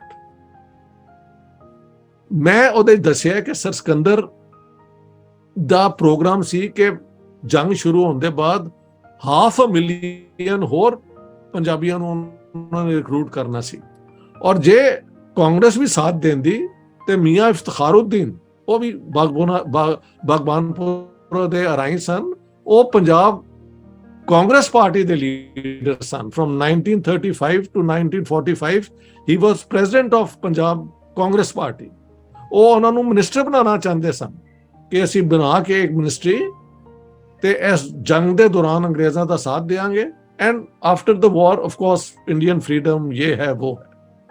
ਜਦ ਕਾਂਗਰਸ ਨੇ ਇਹ ਕੀਤਾ ਤੇ ਜਿਨ੍ਹਾਂ ਸਾਹਿਬ ਜਿਹੜੇ ਕਿ ਉਦੋਂ ਕਾਂਗਰਸ ਤੋਂ ਦੂਰ ਉਹਦੇ ਖਿਲਾਫ ਹੋ ਗਏ ਹੋਏ ਸਨ, ਉਹਨਾਂ ਨੇ ਫਿਰ ਜਾ ਕੇ ਲਿਨਲਿਥਗੋ ਵਾਇਸਰਾਏ ਨੂੰ ਕਿਹਾ ਕਿ ਦੇਖੋ, ਕਾਂਗਰਸ ਨੂੰ ਰੋਕਣ ਲਈ ਸਿਰਫ ਮੁਸਲਮਾਨਾਂ ਦੀ ਪਾਰਟੀ ਤੁਹਾਡਾ ਸਾਥ ਦੇ ਸਕਦੀ ਹੈ, ਔਰ ਯੂਨੀਅਨਿਸਟ ਪਾਰਟੀ ਤੇ ਸਿਰਫ ਪੰਜਾਬ ਤੇ ਕਰੇ, ਅਸੀਂ ਸਾਰੇ ਹਿੰਦੁਸਤਾਨ ਵਿੱਚ ਆ, ਤੁਸੀਂ ਸਾਨੂੰ ਆਪਣੀ ਫਰੰਟ ਲਾਈਨ ਪਾਰਟੀ ਬਣਾਓ। ਉਹਦੇ ਬਾਅਦ ਯਾਨੀ ਸਰ ਫਜ਼ਲੇ ਹੁਸੈਨ ਨੇ ਔਰ ਸਰ ਸਿਕੰਦਰ ਨੇ ਸ਼ੁਰੂ ਵਿੱਚ ਪਾਲਿਸੀ ਇਹ ਸੀ ਕਿ ਨਾ ਅਸੀਂ ਕਾਂਗਰਸ ਨੂੰ ਤੇ ਨਾ ਮੁਸਲਿਮ ਲੀਗ ਨੂੰ ਪੰਜਾਬ ਵਿੱਚ ਵੜਨ ਦੇਣਾ ਹੈ। we will keep Punjab to the Punjabis, no outsider coming। ਲੇਕਿਨ 39 ਦੇ ਬਾਅਦ ਜਦ ਮੁਸਲਿਮ ਲੀਗ ਬਣ ਗਈ ally of the British during the war, ਤੇ ਪੰਜਾਬ ਯੂਨੀਅਨਿਸਟ ਪਾਰਟੀ ਦੀ ਇੰਪੋਰਟੈਂਸ ਘਟ ਗਈ ਨਾ, ਉਹ ਪੰਜਾਬ ਤੱਕ ਕਨਫਾਈਨਡ ਸੀ। They wanted now soldiers from everywhere and Congress was opposing them, and Jinnah Sahib became the closest ally of the British। यानी पाकिस्तान मिलिया ते ऐसी आस्ते ना कि अंग्रेज़ां दा साथ दिता सी। We'll deal with that later जे तुसी सवाल कीता ते। Anyhow होया है कि मुस्लिम लीग नूं फिर अंग्रेज़ां ने प्रमोट करना शुरू कीता पंजाब विच। That's what I'm trying to say। 1940 ਦੇ ਵਿੱਚ ਮਾਰਚ ਵਿੱਚ ਜਿਹੜਾ ਲਾਹੌਰ ਰੈਜ਼ੋਲੂਸ਼ਨ ਪਾਸ ਹੋਇਆ, ਇਹ ਹੈ ਉਹ ਹੈ, ਉਹਦੀ ਸਟੋਰੀ ਸੁਣ ਲਓ। ਸਟੋਰੀ ਇਹ ਵੇ ਕਿ ਪੰਜਾਬ ਦੇ ਉਦੋਂ ਚੀਫ ਮਿਨਿਸਟਰ ਸਰ ਸਿਕੰਦਰ ਸਨ, ਔਰ ਹੋਇਆ ਸੀ ਕਿ 37 ਵਿੱਚ ਜਦੋਂ ਇਲੈਕਸ਼ਨ ਹੋ ਗਿਆ ਸੀ ਔਰ ਨਹਿਰੂ ਨੇ ਕਿਹਾ ਸੀ ਕਿ ਅਸੀਂ ਜ਼ਿੰਮੇਵਾਰੀ ਖਤਮ ਕਰ ਦਿਆਂਗੇ ਔਰ ਸਾਰੇ ਹਿੰਦੁਸਤਾਨ ਨੂੰ ਅਸੀਂ ਸੋਸ਼ਲਿਸਟ ਬੁਨਿਆਦਾਂ ਤੇ, ਸੋਵੀਅਤ ਮਾਡਲ ਤੇ ਅਸੀਂ ਤਿਆਰ ਕਰਾਂਗੇ, ਤੇ ਅੰਗਰੇਜ਼ਾਂ ਵਿੱਚ ਵੀ ਭਰਤੂ ਪੈ ਗਿਆ ਤੇ ਬਾਕੀ ਲੈਂਡਲੌਰਡਸ ਵਿੱਚ ਵੀ ਪੈ ਗਿਆ। ਔਰ ਜਿਨ੍ਹਾਂ ਸਾਹਿਬ ਨੇ ਸਿਕੰਦਰ ਨਾਲ ਪੈਕਟ ਕਰ ਲਿਆ ਸੀ ਕਿ ਸਾਰੇ ਹਿੰਦੁਸਤਾਨ ਵਿੱਚ ਮੁਸਲਮਾਨਾਂ ਨੂੰ ਰੈਪਰੈਜ਼ੈਂਟ ਮੁਸਲਿਮ ਲੀਗ ਕਰੇਗੀ, ਤੁਸੀਂ ਪੰਜਾਬ ਯੂਨੀਅਨਿਸਟ ਪਾਰਟੀ ਜਿਹੜੀ ਹੈ ਨਾ, ਉਹ ਪੰਜਾਬ ਵਿੱਚ ਅਸੀਂ ਤੁਹਾਨੂੰ ਇੰਟਰਫੇਅਰ ਨਹੀਂ ਕਰਾਂਗੇ। ਬਟ ਆਈ ਥਿੰਕ ਜਿਨ੍ਹਾਂ ਡਿਡਨਟ ਮੀਨ ਇਟ, ਕਿਉਂਕਿ ਲਾਹੌਰ ਰੈਜ਼ੋਲੂਸ਼ਨ ਦੇ ਬਾਅਦ ਜਿਹਦੇ 'ਚ ਹੋਸਟ ਕਿਹਨੇ ਕੀਤਾ ਸੀ ਤੁਹਾਨੂੰ ਪਤਾ ਹੈ? ਪੰਜਾਬ ਗਵਰਨਰ ਨੇ ਔਰ ਪੰਜਾਬ ਚੀਫ ਮਿਨਿਸਟਰ ਨੇ ਡੰਡਾ ਇਹਨਾਂ ਨੂੰ ਸੀ ਕਿ ਤੁਸੀਂ ਇਹ ਮੁਸਲਿਮ ਲੀਗ ਦਾ ਪੂਰਾ ਕਰਾਣਾ ਹੈ ਸੈਸ਼ਨ। ਬਿਲਕੁਲ, ਜਿਹੜੀ ਪਾਰਟੀ ਹੋਈ ਹੈ ਉਹਦੀ ਟੀ ਪਾਰਟੀ, ਉਹਦੇ ਚੀਫ ਗੈਸਟ ਕੌਣ ਸੀ? Sir Henry Craik the governor of Punjab. ਕਦੀ ਇਹ ਵੀ ਹੋਇਆ ਕਿ ਇੱਕ ਪੋਲੀਟੀਕਲ ਪਾਰਟੀ ਜਿਹੜੀ ਇੱਕ ਏਜੰਡਾ ਲੈ ਕੇ ਆ ਰਹੀ ਹੈ, ਉਹਦਾ ਚੀਫ ਗੈਸਟ ਜਿਹੜਾ ਹੈ ਉਹ ਪੰਜਾਬ ਦਾ ਗਵਰਨਰ ਹੈ? ਔਰ ਉਹਦੇ ਇੱਕ ਆਈ ਵਿਟਨੈਸ ਹੈ ਸਰ, ਉਹਦੇ ਤੋਂ ਪਤਾ ਚੱਲਿਆ ਸੀ ਉਸ ਵੇਲੇ ਦੀ ਉਹ ਕੁਝ ਇਹਦੇ ਫਾਜ਼ਿਲਕਾ ਦੇ ਇਹਨਾਂ ਏਰੀਆਜ਼ ਦੇ ਵਿੱਚ ਨਾ ਸਿਆਸੀ ਹਵਾਲੇ ਦੇ ਨਾਲ ਕਾਫੀ ਮਜ਼ਬੂਤ ਸੀ। ਉਹ ਦੱਸ ਰਿਹਾ ਸਰ ਕਿ ਇਹ ਜਿਹੜੀ 1940 ਦੇ ਜਿਹੜਾ ਜਲਸਾ ਮੀਨਾਰੇ ਪਾਕਿਸਤਾਨ ਕਰਵਾਇਆ ਗਿਆ ਸੀ, ਉਹਦੇ ਜਿਵੇਂ ਅੱਜ ਨਹੀਂ ਸਰਕਾਰੀ ਤੌਰ ਤੇ ਗੱਡੀਆਂ ਭਰ ਕੇ ਲੈ ਜਾਂਦੇ, ਕਹਿੰਦੇ ਬਿਲਕੁਲ ਗੱਡੀ ਅਸੀਂ ਇੱਥੋਂ ਭਰ ਕੇ ਦਿੱਤੀ ਸੀ, ਸਰਕਾਰੀ ਹੁਕਮਨਾਮਾ ਸੀ ਜੀ। ਲੇਕਿਨ ਮਜ਼ੇ ਦੀ ਗੱਲ ਹੈ ਕਿ ਸਰ ਸਿਕੰਦਰ ਨੇ ਮਜਬੂਰਨ ਕੀਤਾ ਤੇ ਉਹਨਾਂ ਦਾ ਦਿਲ ਨਹੀਂ ਸੀ ਇਹਦੇ ਵਿੱਚ। 1941 ਪੰਜਾਬ ਅਸੈਂਬਲੀ ਦੇ ਵਿੱਚ ਮੈਂ ਉਹਨਾਂ ਨੂੰ ਕੋਟ ਕੀਤਾ ਹੈ, ਜਦੋਂ ਇਹ ਜ਼ਾਹਿਰ ਹੋ ਗਿਆ ਕਿ Jinnah wants partition and the division of India, ਫਿਰ ਸਰ ਸਿਕੰਦਰ ਨੂੰ ਮਜਬੂਰਨ ਕਹਿਣਾ ਪਿਆ ਕਿ if Pakistan means a Hindu India here, Muslim India here, then I am not for Pakistan। ਇਹ ਸਰ ਸਿਕੰਦਰ ਨੇ ਕਹਿ ਦਿੱਤਾ ਸੀ। ਅਲਬੱਤਾ ਉਹਨਾਂ ਦੀ ਡੈਥ ਹੋ ਗਈ ਦਸੰਬਰ 1942 ਵਿੱਚ। ਹੁਣ ਦੇਖਨੇ ਅਸੀਂ ਪੰਜਾਬ ਯੂਨੀਅਨਿਸਟ ਪਾਰਟੀ ਦਾ ਜਿਹੜਾ ਹੈ ਨਾ ਤਾਰਾ ਜਾਂ ਸਿਤਾਰਾ, ਉਹ ਕਿਸ ਤਰ੍ਹਾਂ ਜ਼ਵਾਲ ਜਾਂਦਾ ਹੈ। ਦੋ ਚੀਜ਼ਾਂ ਮੈਂ ਮਿਸ ਕਰ ਗਿਆ ਸਾਂ ਇਹ ਦੱਸਦੇ ਹੋਏ, ਜਿਹਦਾ ਕਿ ਮੈਂ ਤੁਹਾਨੂੰ ਪੜ੍ਹ ਕੇ ਸੁਣਾਉਣਾ ਚਾਹੁੰਦਾ ਕਿ ਜਿਹੜੀ ਹਕੂਮਤ ਬਣੀ ਸੀ ਸਰ ਸਿਕੰਦਰ ਦੀ, ਉਹਦੇ ਮੁਤਲਕ ਲੋਕ ਕਿਸ ਤਰ੍ਹਾਂ ਉਹਨੂੰ ਯਾਦ ਕਰਦੇ ਨੇ। ਤੇ ਇਹ ਮੇਰੀ ਜਿਹੜੀ ਪੰਜਾਬ ਵਾਲੀ ਕਿਤਾਬ ਹੈ ਨਾ, The Punjab Bloodied, Partitioned and Cleansed, Oxford University Press, ਉਹ ਇਹ ਹੈ ਕਿਤਾਬ ਇੱਕ ਹੋਰ, ਮੇਰਾ ਸ਼ਹਿਰ ਲਾਹੌਰ, ਯੂਸਫ ਅਦੀਬ ਦੀ। ਜੀ, ਮੇਰਾ ਸ਼ਹਿਰ ਲਾਹੌਰ, ਯੂਸਫ ਅਦੀਬ ਦੀ। ਜੀ, ਠੀਕ ਹੈ, ਠੀਕ। ਉਹਦੇ ਚੋਂ ਲਿਖਦੇ ਨੇ, ਯਾਨੀ ਹਿੰਦੂ ਮੁਸਲਿਮ ਸਿੱਖ ਰਿਲੇਸ਼ਨਸ ਕਿੰਨੇ ਅੱਛੇ ਸਨ ਪੰਜਾਬ ਯੂਨੀਅਨਿਸਟ ਪਾਰਟੀ ਦੇ ਦੌਰ ਵਿੱਚ। ਉਹ ਲਿਖਦੇ ਨੇ, अंग्रेजी में तर्जमा किया, उर्दू ओरिजिनल पढ़ के सुना रहा, ठीक है जी जी।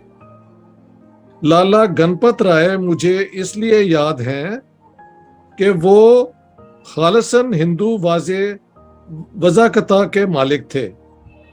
तंग मोरी का पाजामा, लंबा कुर्ता, वास्कट और काली नोक वाली टोपी पहनते थे। उनके चेहरे से बेहद मिलनसारी टपकती थी। इसके अलावा वो कूचा दर्जियां की मस्जिद के सामने से गुजरते वक्त रुक जाते थे। मस्जिद की सीढ़ियों को झुककर हाथों से छूते थे और दोनों हाथ जोड़कर सलाम करते थे। लाहौर शहर लाहौर दी फिसादात तो पहले दी स्टोरी हैगी।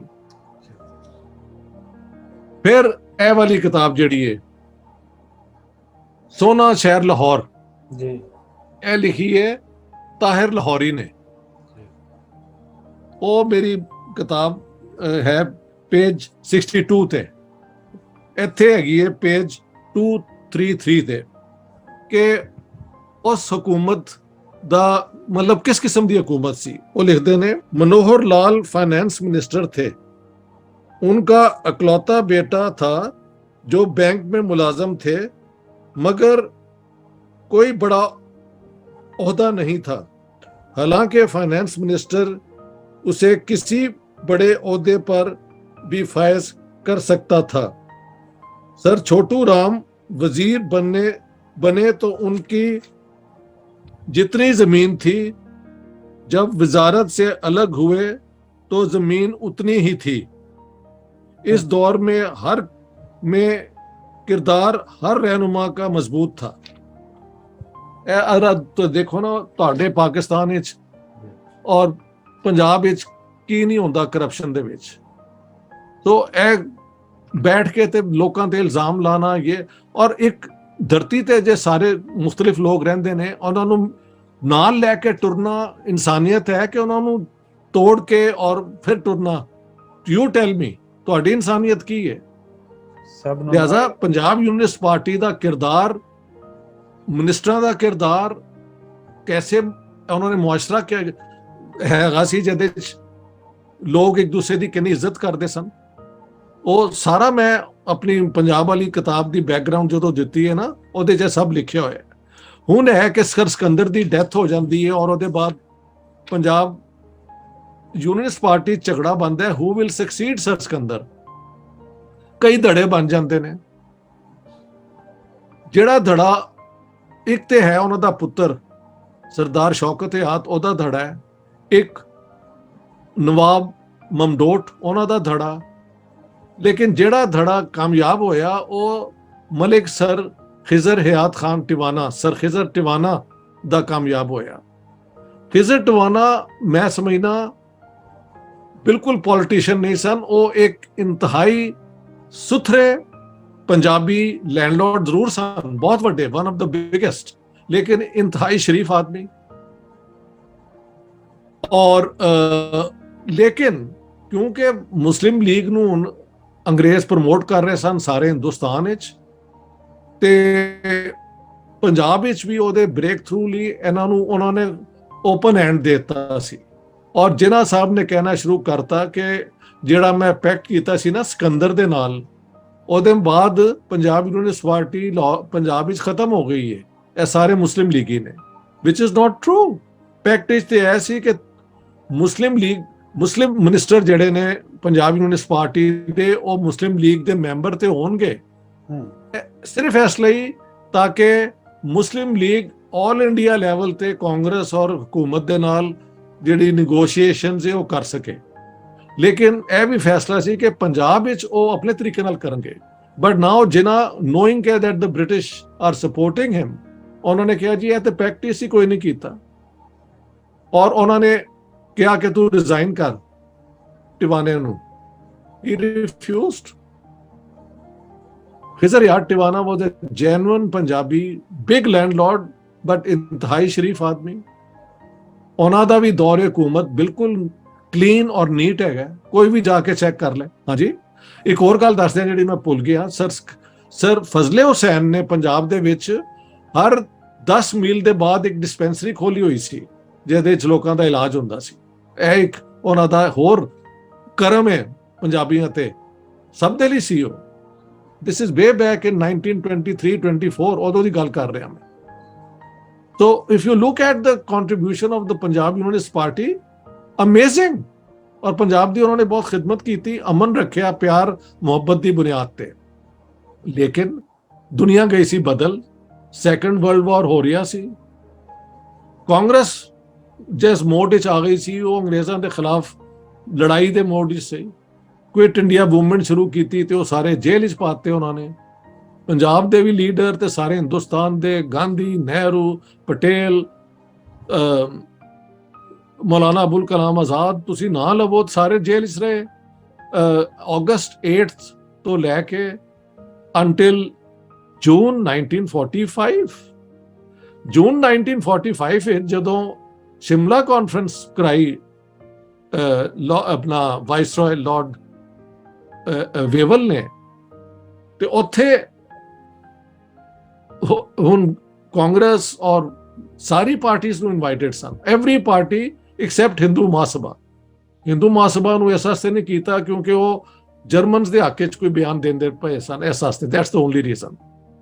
ਉੱਥੇ ਜਿਨ੍ਹਾਂ ਸਾਹਿਬ ਨੇ ਕਿਹਾ ਕਿ ਇਸ ਆਪਣਾ ਮੀਟਿੰਗ ਵਿੱਚ, ਸ਼ਿਮਲਾ ਕਾਨਫਰੰਸ ਵਿੱਚ ਕੋਈ ਮੁਸਲਮਾਨ ਨਹੀਂ ਇਹਦੇ ਵਿੱਚ ਰਿਪਰੈਜ਼ੈਂਟ ਹੋ ਸਕਦਾ ਸਵਾਏ ਉਹ ਜਿਹੜਾ ਮੁਸਲਿਮ ਲੀਗ ਉਸ ਨੂੰ ਨੋਮੀਨੇਟ ਕਰੇ।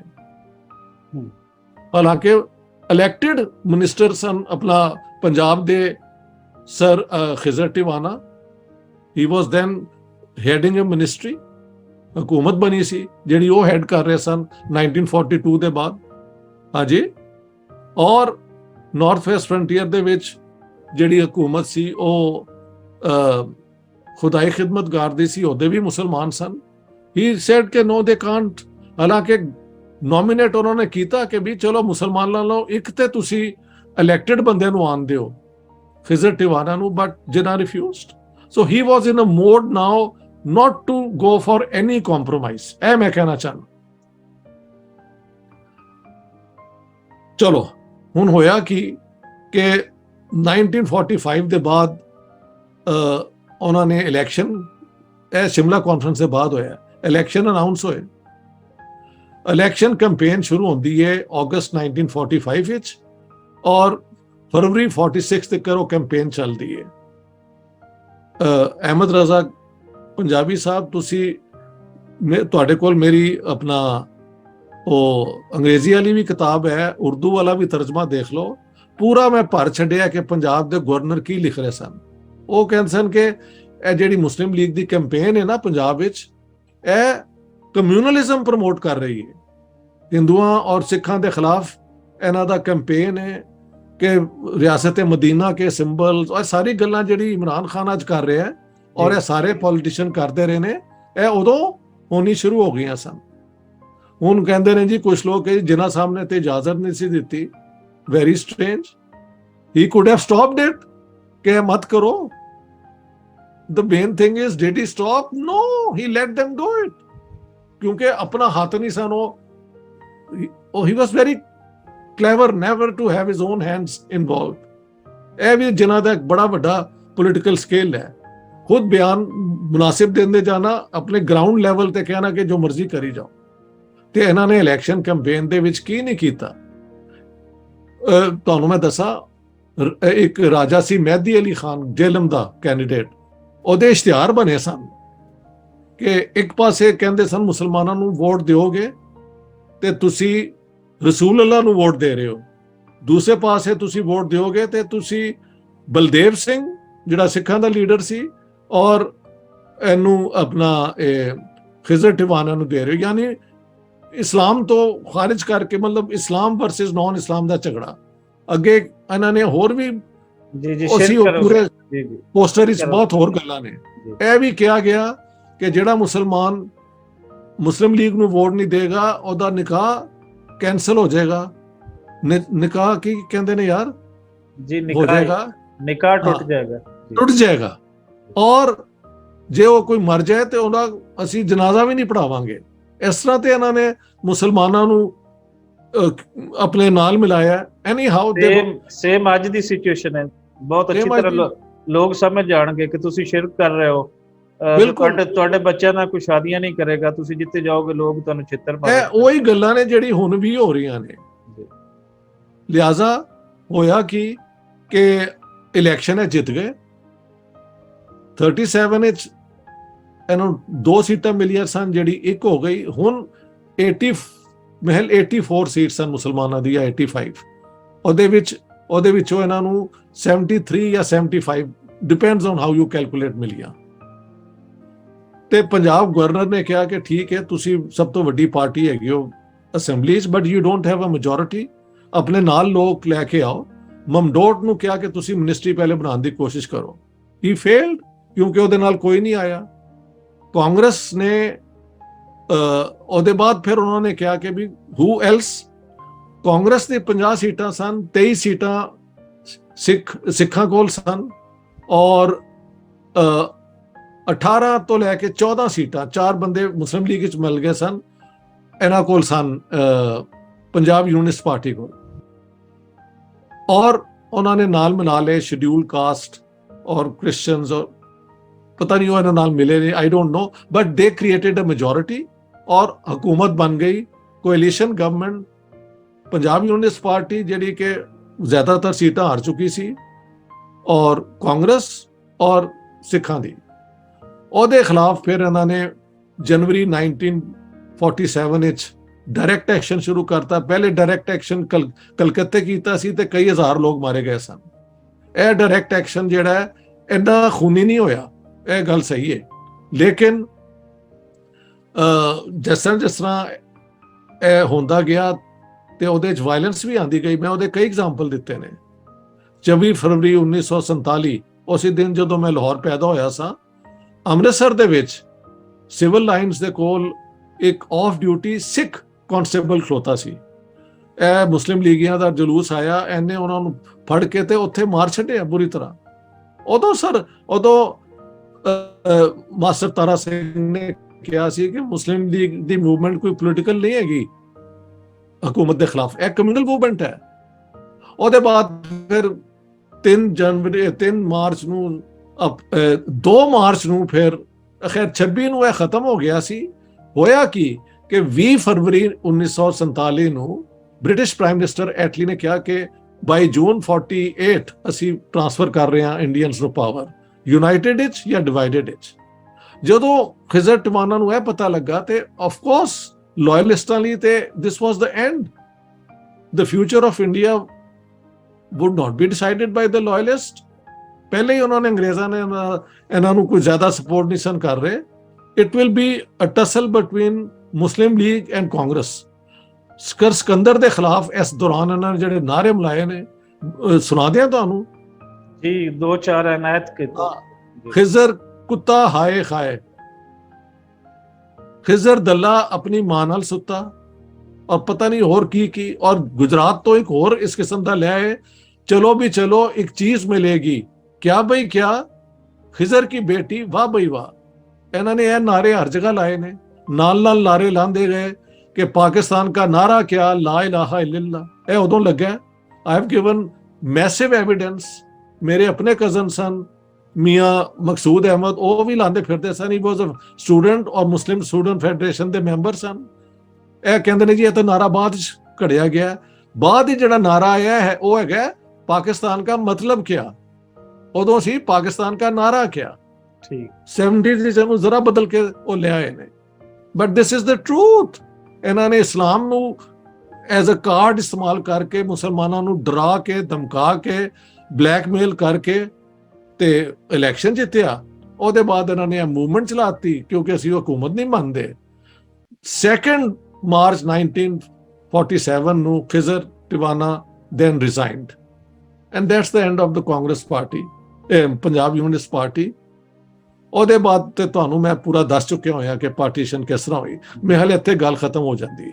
ਕੋਈ ਸਵਾਲ ਹੋਣ ਤੇ ਜੀ ਇਹ ਹੈ ਜੀ, ਮੇਰੇ 2 ਸਵਾਲ ਇਹਦੇ ਵਿੱਚ ਹੋਣਗੇ ਜੀ। ਤੇ ਇੱਕ ਯੂਨੀਅਨਿਸਟ ਪਾਰਟੀ ਪੰਜਾਬ ਦੀ ਤਕਸੀਮ ਦੀ ਸਭ ਤੋਂ ਵੱਡੀ ਜਿਹੜੀ ਮੁਖਾਲਫਤ ਕਰਦੀ ਸੀ, ਜਿਹੜੀ ਵੱਡੀ ਆਵਾਜ਼ ਜੀ ਕਿਹੜੇ ਮੌਕਿਆਂ ਤੇ ਸਾਨੂੰ ਪਤਾ ਚੱਲਦਾ ਹੈ ਕਿ ਇਹਨਾਂ ਨੇ ਪੰਜਾਬ ਦੀ ਵੰਡ ਦੀ ਮੁਖਾਲਫਤ, ਪੰਜਾਬ ਦੀ ਵੰਡ ਨੂੰ ਮੰਨਿਆ ਨਹੀਂ, ਮੁਖਾਲਫਤ ਕੀਤੀ, ਉਹਨੂੰ ਅਪੋਜ਼ ਕੀਤਾ?